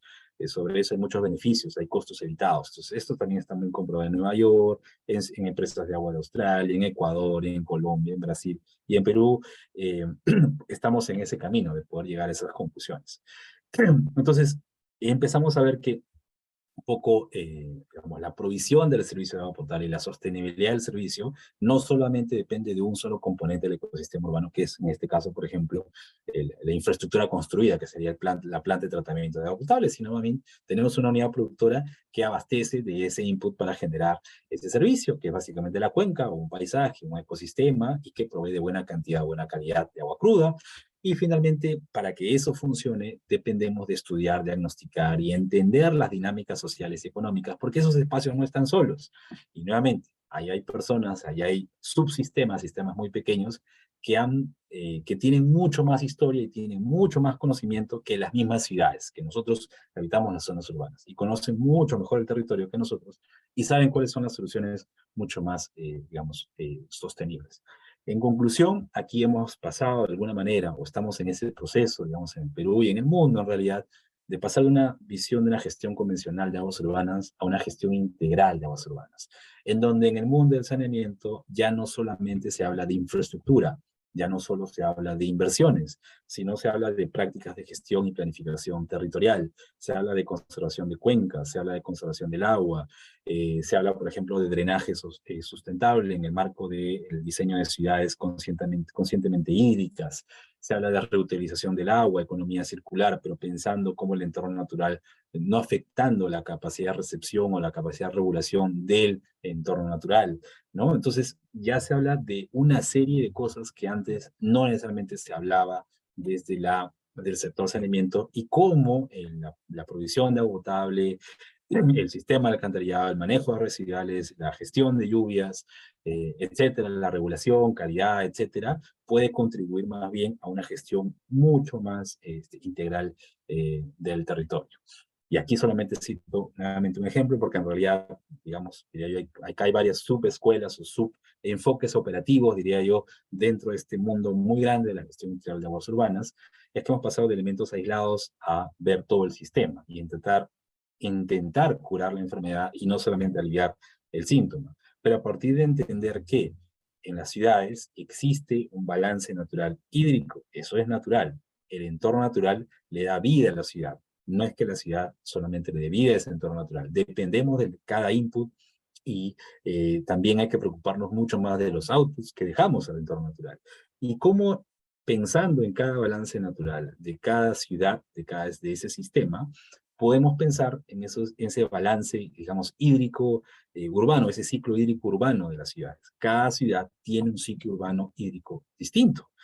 No es lo mejor replicar, no es lo mejor emular, no es para nada recomendable estandarizar soluciones. Cada ciudad tiene un ciclo urbano totalmente distinto. Estandarizar sería pedirle al sistema más de lo que el sistema te puede dar. Y hay que respetar esas particularidades, nuevamente, sobre todo para ser mucho más resilientes en esos temblores, en esos terremotos que pueden generar interrupciones en el funcionamiento del sistema, ¿no? Y un enfoque operacional, por ejemplo, dentro de este marco de la gestión integral de aguas urbanas, es el Water Sensitive Urban Design, en cómo algunas ciudades vienen entendiendo que hay un ciclo natural hidrológico, que hay un ciclo urbano, digamos, hidrológico con sus particularidades, y a partir de eso empiezan a colocar este tipo de intervenciones, que son muy sencillas. En realidad, por ejemplo, sistemas de bioretención, en donde empiezan a decir, sí, evidentemente, uno de los inputs importantes a una ciudad es la propia precipitación, más allá que la empresa municipal, y cómo yo puedo de repente recargar mis acuíferos en procesos, digamos, de eventos extremos de lluvia. Entonces, ¿cómo transformas un evento extremo, una inundación, una precipitación muy intensa, un problema, en una oportunidad, considerando que esa ciudad y que ese sistema en algún momento de su vida, pensando un poco en la metáfora de organismo vivo, va a tener también escasez hídrica? Entonces, es una mirada totalmente distinta, pero llegar a estas soluciones, que pueden ser muy sencillas y muy simples, básicamente es a partir de entender que esa ciudad tiene un ciclo hidrológico natural del agua, y que esa ciudad tiene un ciclo particular urbano del agua, y cómo esos dos pueden conversar para proponer este tipo de soluciones. Este es otro enfoque operacional, que es la famosa infraestructura natural o infraestructura verde, muy conocida también en el Perú, que está funcionando como una herramienta de gestión muy interesante para reducción de escorrentías, todo en el marco, por ejemplo, de reconstrucción con cambios, de cómo se pueden repensar, reconstruir ciudades, espero incorporando también estos conceptos, y también cómo atender todo el tema de sequía, que ahora últimamente está muy mediático, ¿no? Y que al final dependemos justamente, la ciudad va a ser más resiliente si es que ese entorno natural en el que está sentado también es resiliente. Si empezamos a demandar muchos inputs de ese entorno natural, simplemente nosotros mismos nos estamos dando cuenta que estamos aumentando nuestra vulnerabilidad. Claro, más inputs nos genera de repente más felicidad, ¿no? Más bienestar en el corto plazo, pero pensando en los indicadores, pensando en la calidad de vida, pensando en los beneficios de mediano y largo plazo, simplemente nosotros nos estamos digamos, contradiciendo o matando, entre comillas, a nosotros mismos cuando sucedan sobre todo estos eventos extremos. Y finalmente solo dejo estos 4 principios ya para no aburrirlos mucho con estos temas. Hay muchos principios cuando se hablan de cómo se incorpora el enfoque territorial y cómo se estudian los sistemas, subsistemas de las ciudades, ¿no? Gestionar el agua en una ciudad, sobre todo para hacer frente a la escasez como al exceso de agua. Creo que esas son 2 cosas muy importantes, sobre todo ahora que estamos hablando del niño global y el factor clima y cambio climático, más que de ver si vamos a tener agua en diciembre o en enero. En realidad hay que prepararnos para esos 2 eventos, que en algún momento, posibilidad probabilísticamente, en el corto, mediano, largo plazo, van a ocurrir. Entonces, la idea es cómo, más bien, reducimos esa vulnerabilidad e incrementamos esa resiliencia con este concepto. Gestionar y utilizar el ciclo del agua lo más localmente posible. Siempre es importante estudiar las particularidades, ¿no? Lo que funciona en Puno no funciona en Cajamarca. Y así ocurre con inclusive las ciudades de la costa. Entonces, sin embargo, pues a veces en el campo vemos soluciones estandarizables y lo peor de todo es que a veces se colocan soluciones urbanas en Cuenca Media o en Cuenca Alta o en zonas rurales que al final no son las soluciones más sostenibles. Tratar el agua de la forma más adecuada y sinérgica en los entornos urbanos, como lo que mencionaba anteriormente. ¿Cómo transforma un problema en una solución, considerando que esa solución de escasez, por ejemplo, o ese problema de escasez se va a presentar en algún momento de la vida? Las ciudades como Perth, como Brisbane, han aprendido mucho esto, ¿no? Pasaban de 10 años de sequía muy fuertes y a los siguientes 2 meses, luego de los 10 años, venía una inundación muy fuerte. Y ellos saben muy bien que cada 100 años van a tener proceso de sequía. Entonces, ¿cómo aprovecho mis 3 meses de mucha lluvia para poder guardar mis reservas, devolverle al entorno natural lo que de alguna manera consumí, demandando bastantes inputs, para que cuando venga esa sequía, de repente en los 60 años, 80 años, 100 años, ya yo tenga menos vulnerabilidad, sea mucho más resiliente frente a ese evento extremo? Y finalmente, integrar esta gestión del agua en una ciudad de una manera mucho más efectiva, en un sistema mucho más amplio. Porque recordar que en las ciudades no solo ingresa agua, ingresa comida, ingresa energía, ingresa conocimiento, hay economía, hay migración de personas. Entonces, ¿cómo, de alguna manera, a partir de repente de pensar en agua, ver otros nexos con otros inputs, para empezar no solamente a proponer soluciones de la gestión integral de aguas urbanas, sino más bien cómo alimento otras seguridades o proveo soluciones para otras seguridades, como la climática, la energética, la alimenticia, salud pública en el marco del cambio climático, por ejemplo, ¿no? Entonces, ver ahí como que varios wins a partir de este tipo de soluciones. Listo, bueno, perdón si me excedí con el tiempo, eso es un poco lo que les traía el día de hoy, y bueno, muchas gracias por escucharme y por la invitación nuevamente. Muchísimas gracias, Magíster Óscar Angulo. Qué placer haber escuchado esta ponencia, tremenda ponencia. Y la presidenta no me dejará mentir que quizás sí nos vemos muy relacionados con estos mapas, igual que ha presentado, de esta relación que existe entre territorios y lo que tienen, ¿no? Como redes o no redes, también disponibilidad o no disponibilidad. Entonces, igual creo que le voy a dar el pase a la presidenta para que haga comentarios. La presidenta se llama Mari Carmen, por favor. A María del Carmen Carrasco.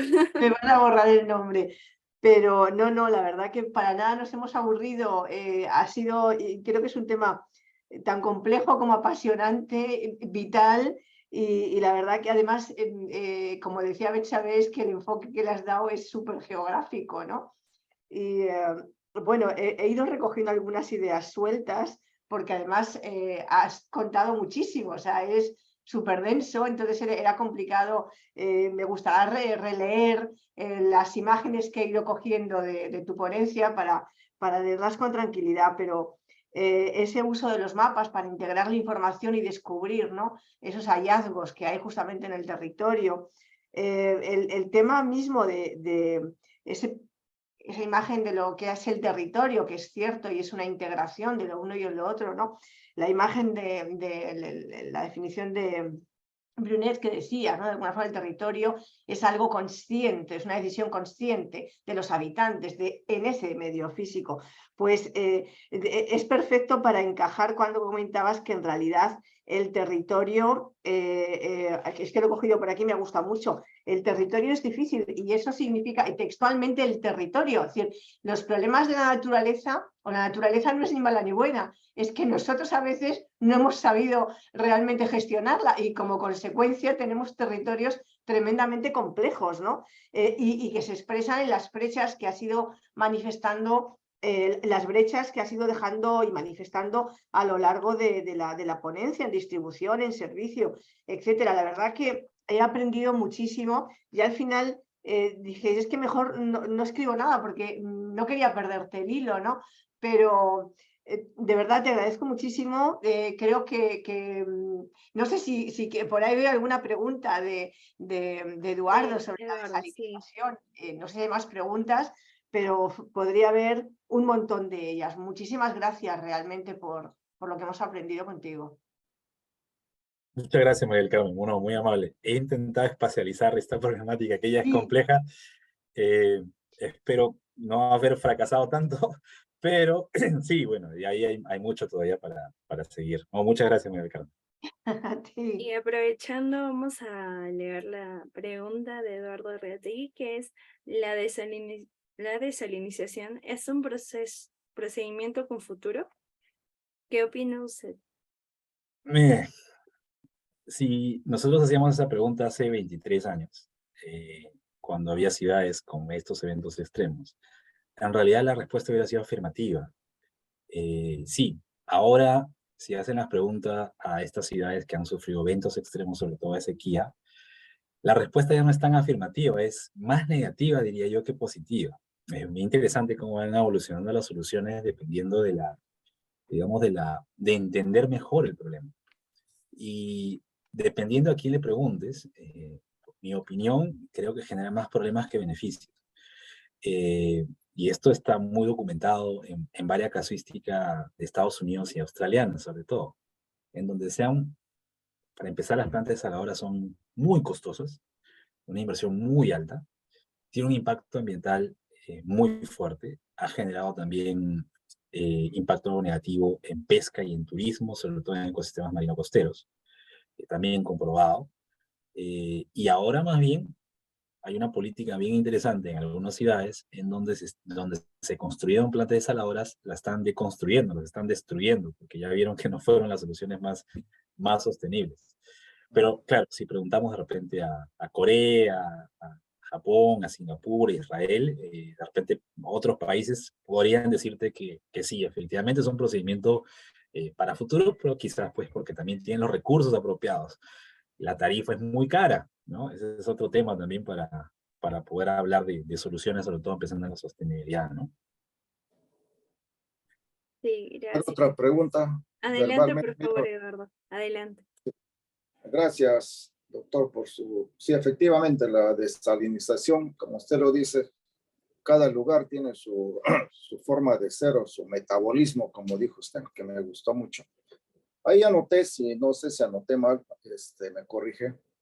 Usted indicó que al 2021 había una demanda de 49.500 millones de soles para cerrar las brechas hídricas.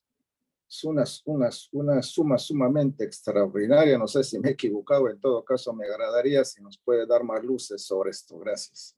En realidad, inclusive, muchas gracias, Eduardo, por la consulta. En realidad, creo que la brecha es inclusive mucho mayor. Pero es una brecha, nuevamente, pensando desde la mirada más sectorial, más de, digamos, infraestructura. El financiamiento siempre es necesario, siempre es necesario. Sin embargo, algunos creemos que quizás podría necesitarse otro tipo de soluciones más allá de la inversión tecnológica que ya existe, ¿no? Inclusive algunos hablan de 1.500 millones, o sea, mucho más dinero para poder invertir en esa brecha de saneamiento. Pero en realidad la brecha en el sector de agua potable no es dinero. La brecha está relacionada a las personas y al territorio, más que el dinero. El dinero al final es un medio, ¿no? Necesario, pero habría que pensar, digamos, en unas soluciones un poco más integrales para ver si es que nos sale un poquito más barata la solución pensando en la sostenibilidad también de estas ciudades, ¿no? ¿Podría otra preguntita más? No sé. ¿Qué Adelante, dice por favor. el? Ya, bueno, medio que en broma, medio que en serio, a veces digo yo que si algún día se acabaría el agua, pero no se va a acabar la cerveza, creo yo. Entonces, yo siempre he pensado que hay lugares como Iquitos, usted me imagino que conoce Iquitos, es una isla. Yo soy de allá y cuando yo a un joven, creo que eran 40,000 personas los habitantes. Creo que se cortó la señal. No. No, se le escucha bien. Escucha, escucha. Ah, ya. Entonces, con 40,000 personas, yo recuerdo que por lo menos el agua, si bien es cierto, no venía por tubería, pero sí venía por pozos y similares, ¿no? Ahora hay casi 500,000 de habitantes. Yo les digo esta isla, porque es una isla y donde el problema hídrico es terrible.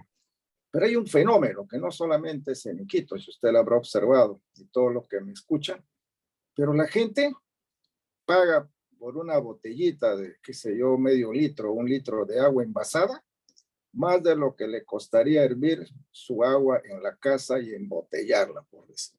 Entonces, estos desencuentros de la sociedad en sí versus lo que significa la escasez de agua es incomprensible. Entonces, quizás a esto se sume la educación, dicen unos en el colegio, no sé. Entonces, en el mundo entero, no sé si esto también persiste, porque todo el mundo y hasta ciertos detalles, mochilas, tienen su bolsita para cargar el agua, ¿no? Pero no llevan pues el agua que es más barata. Entonces, ¿qué pasa con eso, mi estimado doctor? Apreciaría su reflexión. Gracias. Es bien curioso en lo que ocurre en Loreto, ¿no? Porque ahí hay un nexo muy interesante porque la fuente de agua viene de un área de conservación, es un área de conservación regional que abastece el agua hacia Loreto. Y en teoría debe haber un nexo mucho más, digamos, claro en que las personas entiendan que el agua que consumen viene del bosque, viene de una cuenca, viene de un territorio que si no se mantiene, pues ellos no van a tampoco tener agua potable de la calidad que ellos requieren. Sin embargo, como usted bien menciona, hay una valoración distinta para consumir agua privada, ¿no? U otras bebidas privadas. Y bien interesante porque hace algunos años cuando hicimos un estudio en Iquitos, en realidad en la parte alta de la cuenca alta del Nanay, empezamos a identificar un poco la valoración que le da los centros poblados, no ciudades, centros poblados al agua. Y veíamos que la disponibilidad a pagar por el agua era casi nula, era menos de un sol. Pero todas estas personas tenían DirecTV, tenían otros servicios que pagaban 20 y tantos soles, 40 y tantos soles, y no había problema inclusive si es que ese servicio se subía el costo, porque lo podían pagar, pero si se subía el agua, ahí sí había un conflicto muy fuerte. Y esto es lo que lo que ha pasado cuando nos ha tocado trabajar en audiencias públicas en el centro, en el norte y el sur del país. El reclamo constante de las personas para que se les suba la tarifa es constante. O sea, no aceptan un incremento tarifario, una valoración con respecto al agua potable que consumen, pero sí pueden aceptar que se les suba otros servicios que son privados, como celular, como internet, como otros lujos, pero no las necesidades, ¿no? Entonces, y esto ocurre en el Perú y en otros países.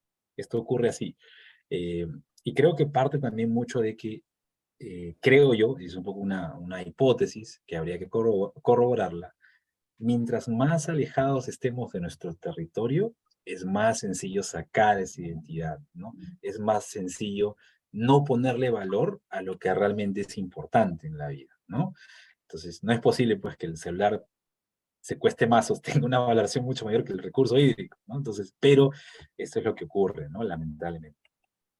Ok, Perdón, gracias. sí, quisiera hacer una pregunta, creo que es más rápida que la haga. Felicitaciones, Oscar, nos hemos quedado encantados con el enfoque territorial y hemos escuchado, hemos aprendido mucho, ¿no? Respecto al agua, justo mencionaban el caso de Iquitos y estas obras que han inaugurado hace relativamente poco sobre el uso del agua de lluvia. Y un poquito de anécdota, recuerdo en Nauta, hace algunos años, en el área de salud, la este, enfermera mencionaba, la técnica de salud, que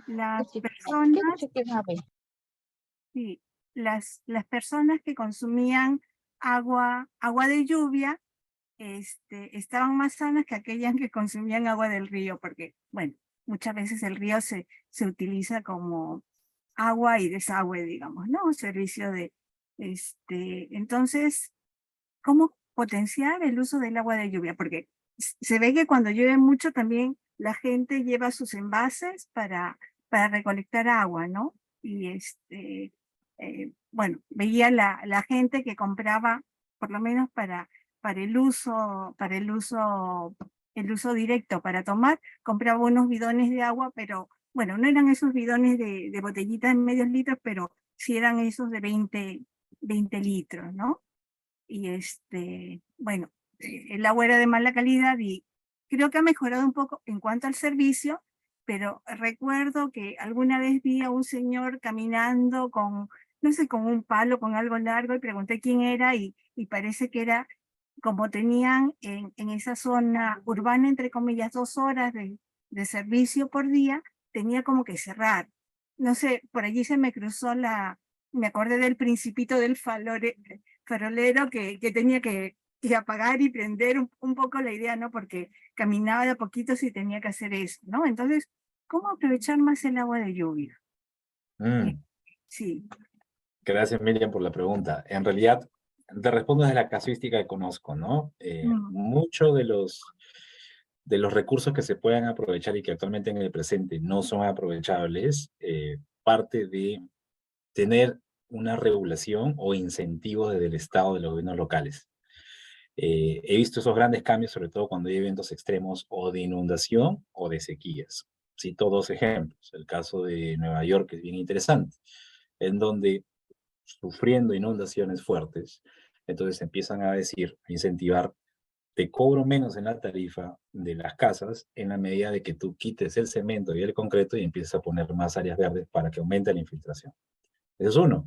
Y el caso australiano también es bien interesante, que en donde un evento de sequía empiezan a pensar justamente en sistemas de captura de agua de lluvia por cada casa, por cada de repente inclusive colectivo, comunidad o barrio, en donde había básicamente era lo mismo. Mientras más agua de lluvia se pueda capturar, se pueda colectar con estos sistemas que a veces inclusive no son nada caros, son mucho más baratos, que a veces no necesariamente se tiene que utilizar para consumo humano, sino también se puede utilizar para, de repente, para riego, para limpieza, para otras cosas, ¿ya? Pero al final bajas el consumo de agua potable, que es lo que al final les cuesta más caro, ¿no?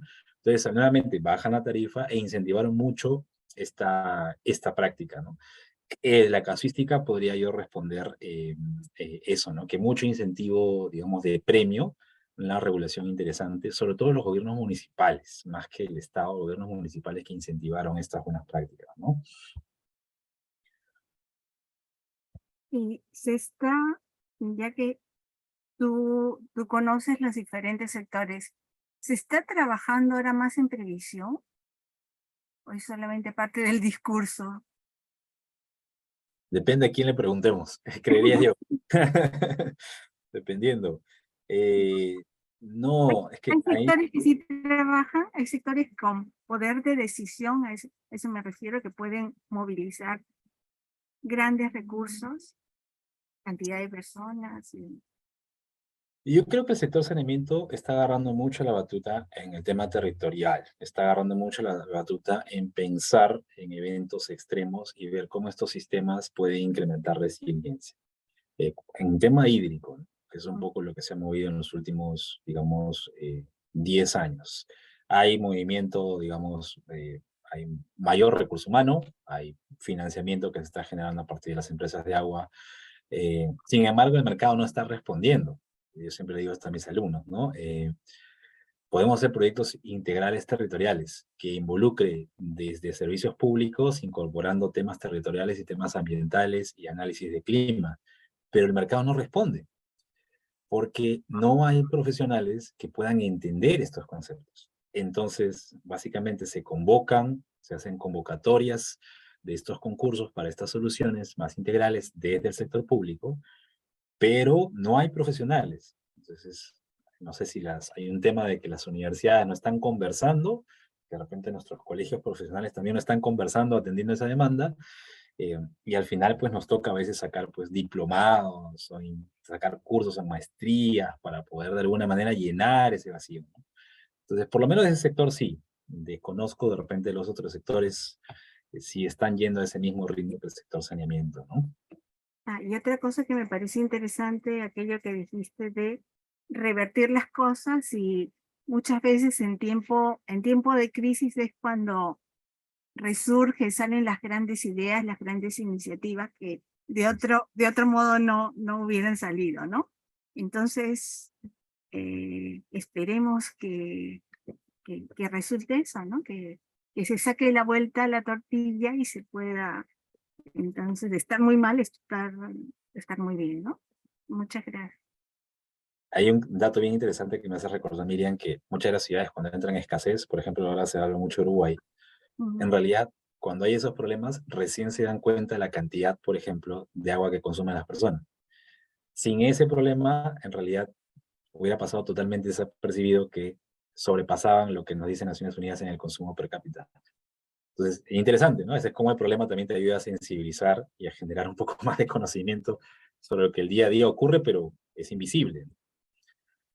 Hay una pregunta también de William Arana, creo. No. Sí, hay una pregunta, entonces vamos a aprovechar el espacio. De Williams Aranda menciona lo siguiente, dice, ¿qué puede decirnos de la investigación y aprovechamiento del agua subterránea? Ok, ya son dos subpreguntas en una sola pregunta. En realidad, voy a partirla así en todo caso. Investigación en agua subterránea es un mundo ampliamente desconocido. Porque cuando el agua infiltra en suelo, subsuelo, se percola, no sabemos a ciencia cierta cuándo emerge. Hay mucha agua fósil, y yo siempre digo, siempre decantamos en agua fósil cuando ocurren estos eventos extremos, pero en realidad ese debería ser el plan FJGKM, no necesariamente ir directo a eso, ¿no? Y hay muy poca investigación, en mi opinión, para sector saneamiento sobre agua subterránea. Y respondo el tema de aprovechamiento. Como no hay poca investigación, básicamente uno acude a seguir bombeando, seguir perforando, seguir teniendo pozos y extrayendo más agua. Pero estamos generando impactos en descarga, en cuenca, en usuarios aguas abajo, estamos generando externalidades en otros usuarios y muchas veces estamos contaminando esa agua que puede ser reserva en algún evento extremo, ¿no? Creo que había hace poco una gestión bien interesante también del sector para monitorear agua subterránea, pero luego se cayó esa normativa, en algún momento se cayó. Entonces, faltan todavía datos como para poder modelar y poder tomar mejores decisiones con agua subterránea, ¿no? ¿Puedo una preguntita chiquita, Betsabe, o ya? Adelante, por favor. Ya, doctor, justamente tomando la inquietud de Miriam sobre el agua de lluvia, y voy al agua de lluvia en las zonas urbanas, no tanto en las que no son urbanas, en los poblados. Pero el agua de lluvia ahora ya en las zonas urbanas es un agua de lluvia que viene muy, muy contaminada. Por decir que quiere tomarse su agua de lluvia que caiga en Huancayo. Estoy hablando ya de ciudades bastante grandes, Trujillo, hablo en la ciudad, o en el mismo Piura. Los análisis que han hecho, no sé si ustedes o otras empresas, para ver la calidad de esa agua que mucha gente almacena, pues, y de repente lo toma o lo usa para usos domésticos, ¿hasta dónde no está afectando su salud? Gracias. Gracias, Eduardo. Desconozco si hay un impacto directo en calidad. En teoría, sí sé que hay algunos casos de contaminación de precipitación directa en ciudades. Usted mencionaba algunas, por ejemplo. Pero desconozco si es que realmente hay algún parámetro específicamente de calidad que está afectando directamente a salud, ¿no? Por lo general, de las ciudades que, digamos, a gran escala, mediana a gran escala como Huancayo, todavía siguen teniendo una codependencia de la única entrada de agua de las ciudades, que son las empresas municipales. El backup, digamos, el resguardo son aguas de precipitación, pero por ahora todavía se podría trabajar con la demanda que existe en las ciudades con la entrada de aguas municipales. Pero sería una excelente idea, ¿no? De trabajar de alguna manera sistemas de captura de agua de lluvia. O sea, es más, las plantas de tratamiento de agua potable tratan de emular lo que ocurre en la naturaleza. Cuando llueve, básicamente hay una infiltración en el suelo, quizás hay una emergencia en un manante, y ese tipo de agua que pasa todo ese proceso de depuración, de infiltración y emerge, solo necesita clorar para que sea consumible. O sea, es agua de muy buena calidad. Y es un sistema natural, no hay mucho que hacer ahí, ¿no? Entonces, creo que es una oportunidad todavía que falta, digamos, estudiar y explorar mejor, dependiendo de cada contexto, ¿no? Muchas gracias, Magíster Oscar Angulo, por su tiempo, por responder las preguntas y también traer este tema a este espacio. A continuación, le voy a dar el pase a la Magíster Miren Nagata. Bueno, yo creo que lo que voy a poner son unos enlaces que he encontrado muy interesantes para compartirlos, ¿ya? Y puedo compartir Sí, ¿sí? sí, No sé si se ve está algo. habilitado. ¿Se ve algo o no? Todavía no. Ah, es que yo también tengo que poner compartir, creo, ¿no? Sí. Es que ya no estoy con clase de Zoom, ya he perdido la práctica. Mm, Creo que me estoy acordando una vez que estaba en el examen, abro mi correo y después una alumna se levanta y me dice, profesora, se ve su correo. Entonces inmediatamente lo cerré. A ver. ¿Se ve ahora? ¿Sí? Ahorita sí. Sí, ahora sí. Voy a pasar rápido. En realidad lo que había encontrado, lo que quería compartir era una serie de enlaces, bueno, datos, y me parece interesante lo referente a huella hídrica, ¿no? En los términos de huella hídrica y huella virtual, ¿no? A veces cuando en la clase de estudios generales los chicos suelen tener sus botellitas de agua. Digo, ¿cuánta agua crees que has consumido? Y me dice, medio litro. No, mucho más. Entonces a veces se les hace hacer lo de la huella virtual y algunos terminan asustados. Bueno, lo de algo que me pareció interesante, que lo paso rapidito, era lo de el agua virtual. Entonces hay quienes consideran muy aparte la inteligencia artificial, pero dicen que entre 700.000 y casi 5 millones de litros de agua fueron necesarios para entrenar modelos como GPT para los chats, ¿no? Entonces, como que también entraba. Bueno, voy a pasar rapidito porque había una serie de enlaces y algo que está funcionando más o menos bien, como todos los alumnos llevan ahora su celular, es poner el QR. Entonces, por lo menos están entretenidos mientras capturan el QR y bueno, y ya tienen el mensaje, ¿no? Entonces, hay diferentes enlaces, por decirlo así, que tienen lo relacionado a la huella hídrica. Y esta es una de ellas.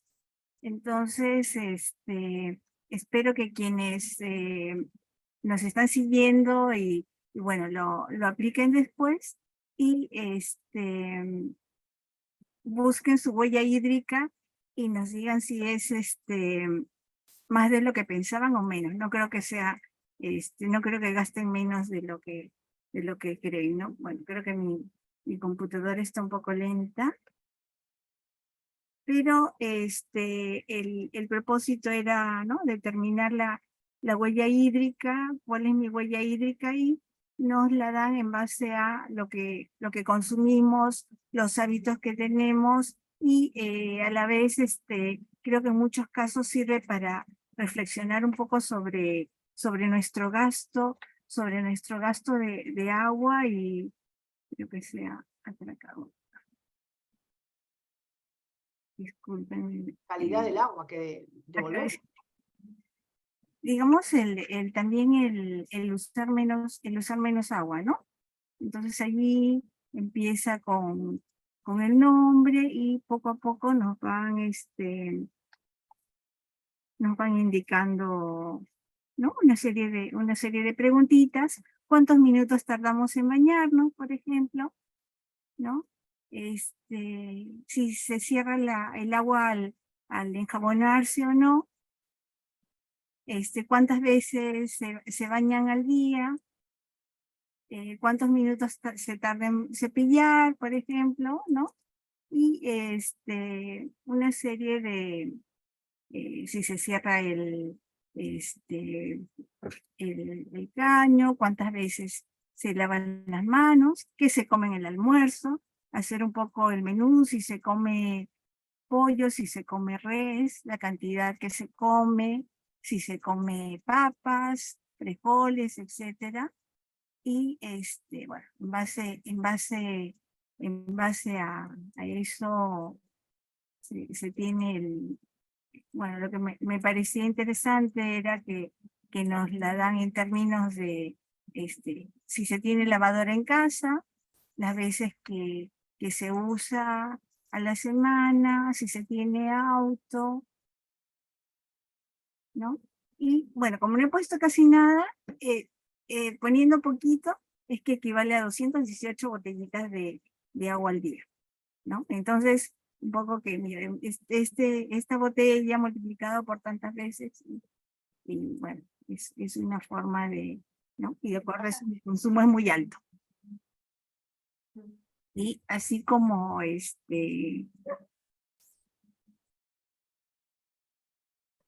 disculpen el sonido, tengo un perrito en casa que está extrañando a sus papás humanos. Bueno, entonces, bueno, era esto y una serie de preguntas que quería hacer a todos, ¿no? Como que cuánta agua llevan ustedes puesta. Y esto iba, aquí tienen un pequeño video en donde se ve el gasto de agua, el consumo de agua que se tiene al elaborar las telas, los tejidos, los zapatos, el calzado, lo que significa, ¿no? Creo que a lo mejor esto Ese video es interesante y eran, creo, 4 minutos. Sí, solo que mi internet está muy lento. Ah. Después, eso estaba y a lo mejor en eso preguntarle a Oscar, hablaban de aquí. Oscar justamente se acaba de retirar, nos ha agradecido y se ha despedido. Ya, entonces, por ejemplo, Se ha disculpado. estaba lo del el consumo de agua de mar en Lima en 4 distritos. Si es que después lo ven, está también lo relacionado a dónde va el agua que utilizamos, cómo se potabiliza el agua, ¿no? Eran unas preguntas que esperábamos ciertas respuestas de todo para después un poco que ver esto, ¿no? Era, bueno, sí, el tema está muy lento.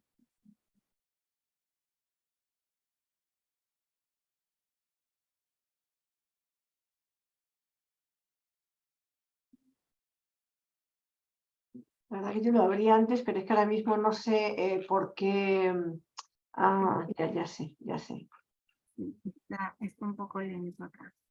Pero bueno, tienen este tipo de lo que se había preparado una serie de enlaces. A ver, yo tengo acá, si quieres, lo de sobre todo el agua virtual, ¿no? Que es un concepto que tampoco manejamos, pero tendría que de repente compartir. Ya, yo lo cierro, a lo mejor lo tuyo está más, así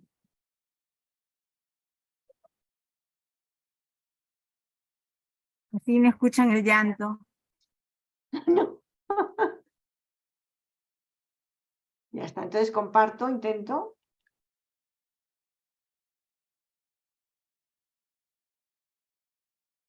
Ya, se puede visualizar la plataforma de YouTube, pero no el sonido. ¿Pero alguna vez te has preguntado cuánta agua se necesita para producir Ahora sí. toda esta ropa? Hagamos la cuenta de cuánta agua llevo puesta. Unas zapatillas necesitan aproximadamente unos 4.400 litros de agua. Unos jeans, unos 8.000. Y una camiseta de algodón, 2.700 litros de agua. Auxilio, de agua.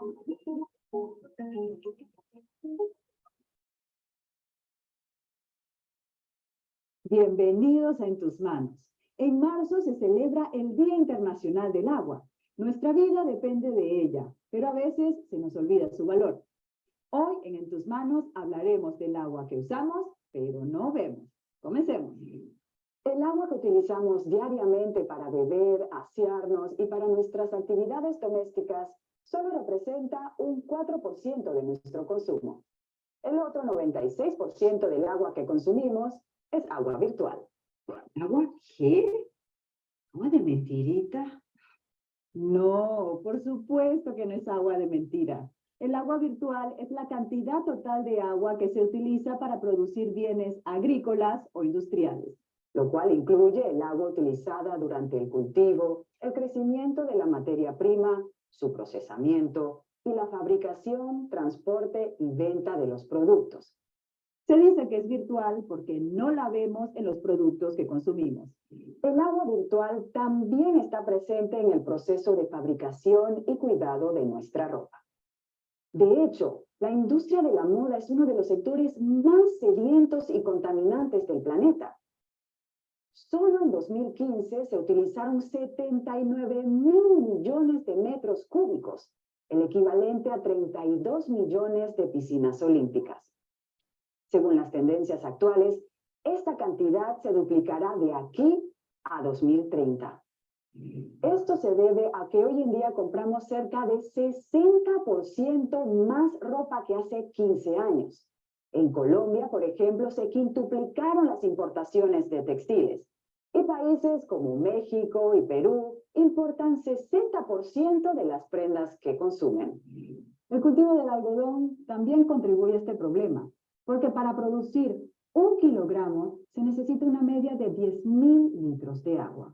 Los 2.700 litros de agua necesarios para elaborar mi camiseta de algodón son suficientes para que puedas beber agua durante 2 años y medio.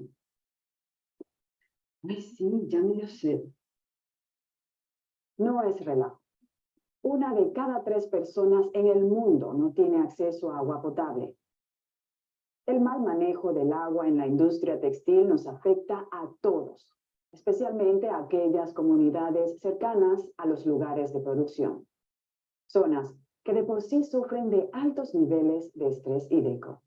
Aparte de consumir una inmensa cantidad de agua, el tratamiento y el teñido de los textiles es responsable del 20% de la contaminación del agua a nivel mundial.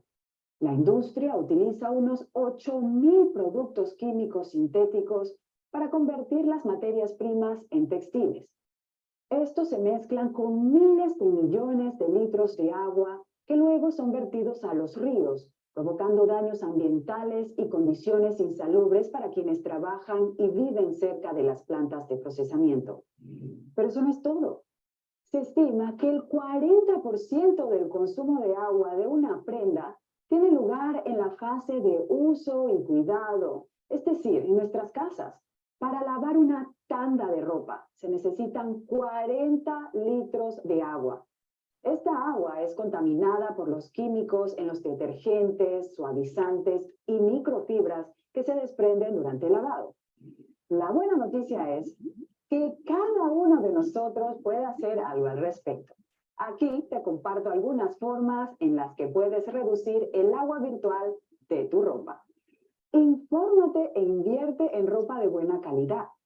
Gracias a la presión ciudadana, muchas empresas en el sector de la moda están trabajando en iniciativas para reducir su agua virtual, eliminar químicos peligrosos y mejorar sus prácticas éticas y laborales. En la descripción encontrarás empresas comprometidas con la campaña Detox, que busca eliminar los químicos peligrosos en la ropa. Opta por algodón orgánico. En el cultivo del algodón orgánico no se emplean insecticidas, pesticidas ni fertilizantes químicos. Además, se favorecen los ciclos naturales de la tierra y no se utilizan sustancias tóxicas en los procesos de hilado y producción. Evita la ropa con materiales sintéticos. Se estima que cada año 500.000 de toneladas de microplástico contaminan los océanos debido al lavado de prendas sintéticas. Compra ropa de segunda mano, como la de esta tienda, o intercambia prendas con amigos. Es una forma económica y consciente de cambiar de estilo, como mi atuendo de hoy, todo de segunda mano. Prolonga la vida de tu ropa. Lávala menos, evita la secadora, quítale las manchas inmediatamente, remiéndalas si están rotas. También puedes utilizar un aromatizante para refrescar tu ropa. Es muy fácil de hacer. Solo necesitas una botella vacía, 500 mililitros de agua destilada o hervida. Una vez fría, agrégale 50 mililitros de alcohol con un 40% de grado alcohólico. El alcohol actúa como desinfectante. Luego, agrégale una cucharada de bicarbonato de sodio para eliminar los malos olores.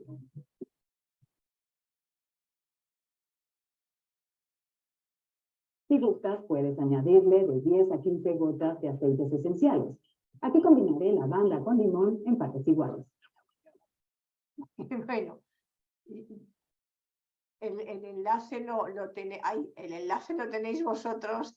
Ahí en realidad la parte interesante era sobre todo esa que arrancaba y que explicaba que en realidad una cantidad enorme de agua está con nosotros de forma cotidiana y no somos conscientes de ello, seguramente porque no lo conocemos. Entonces es importante, como decíamos el otro día igual al hablar del martes pasado, lo importante que es también el cambio de actitud en cada uno de nosotros, porque somos muchísimos, ¿no? Consumiendo mal. Entonces, todavía había algunos vídeos más que os podemos pasar por el ejemplo de los cuatro distritos en el sur de Lima que utilizan agua recogida del mar y algún otro ejemplo interesante, video que os podemos colgar en el Face, ¿verdad? Miriam, para que quede también con vosotros. Creo que es interesante también los dos conceptos de huella hídrica, que se refiere a todo el consumo, y el agua virtual, que es agua invisible que necesita cada producto para ser tal, ¿no? Y de otro lado también es interesante, bueno, no, por tiempo no pasamos, era referente al consumo por países o por continentes. El principal consumo, es el agrícola, ¿no? Sin embargo, si es que pensamos que, si bien es agrícola, ¿qué haríamos nosotros si en el sector agrícola no se consume? No tendríamos alimentos, no habría fibras para los vestidos y muchas cosas, ¿no? Entonces no se puede desligar de todo el consumo, de ese consumo agrícola. Nosotros también somos responsables, ¿no? Agradecemos a la Magíster Miriam Nevato por haber traído esos pequeños videos y también datos interesantes. Vamos a colocarlo en la plataforma de Facebook de la Sociedad Geográfica de Lima para que ustedes puedan tener a la mano estos videos y estos enlaces y también lo puedan hacer uso, ¿no? Es muy importante siempre mantenernos informados y en la medida de lo posible compartir la información para que ésta se expanda y igual llegue además a muchas otras personas. Entonces con esto vamos cerrando esta sesión. El día de hoy les agradecemos por su participación y con nosotros será hasta un siguiente martes geográfico. Muchas gracias. Muchísimas gracias a todos. Nos vemos pronto. Gracias. Chao. Hasta el próximo.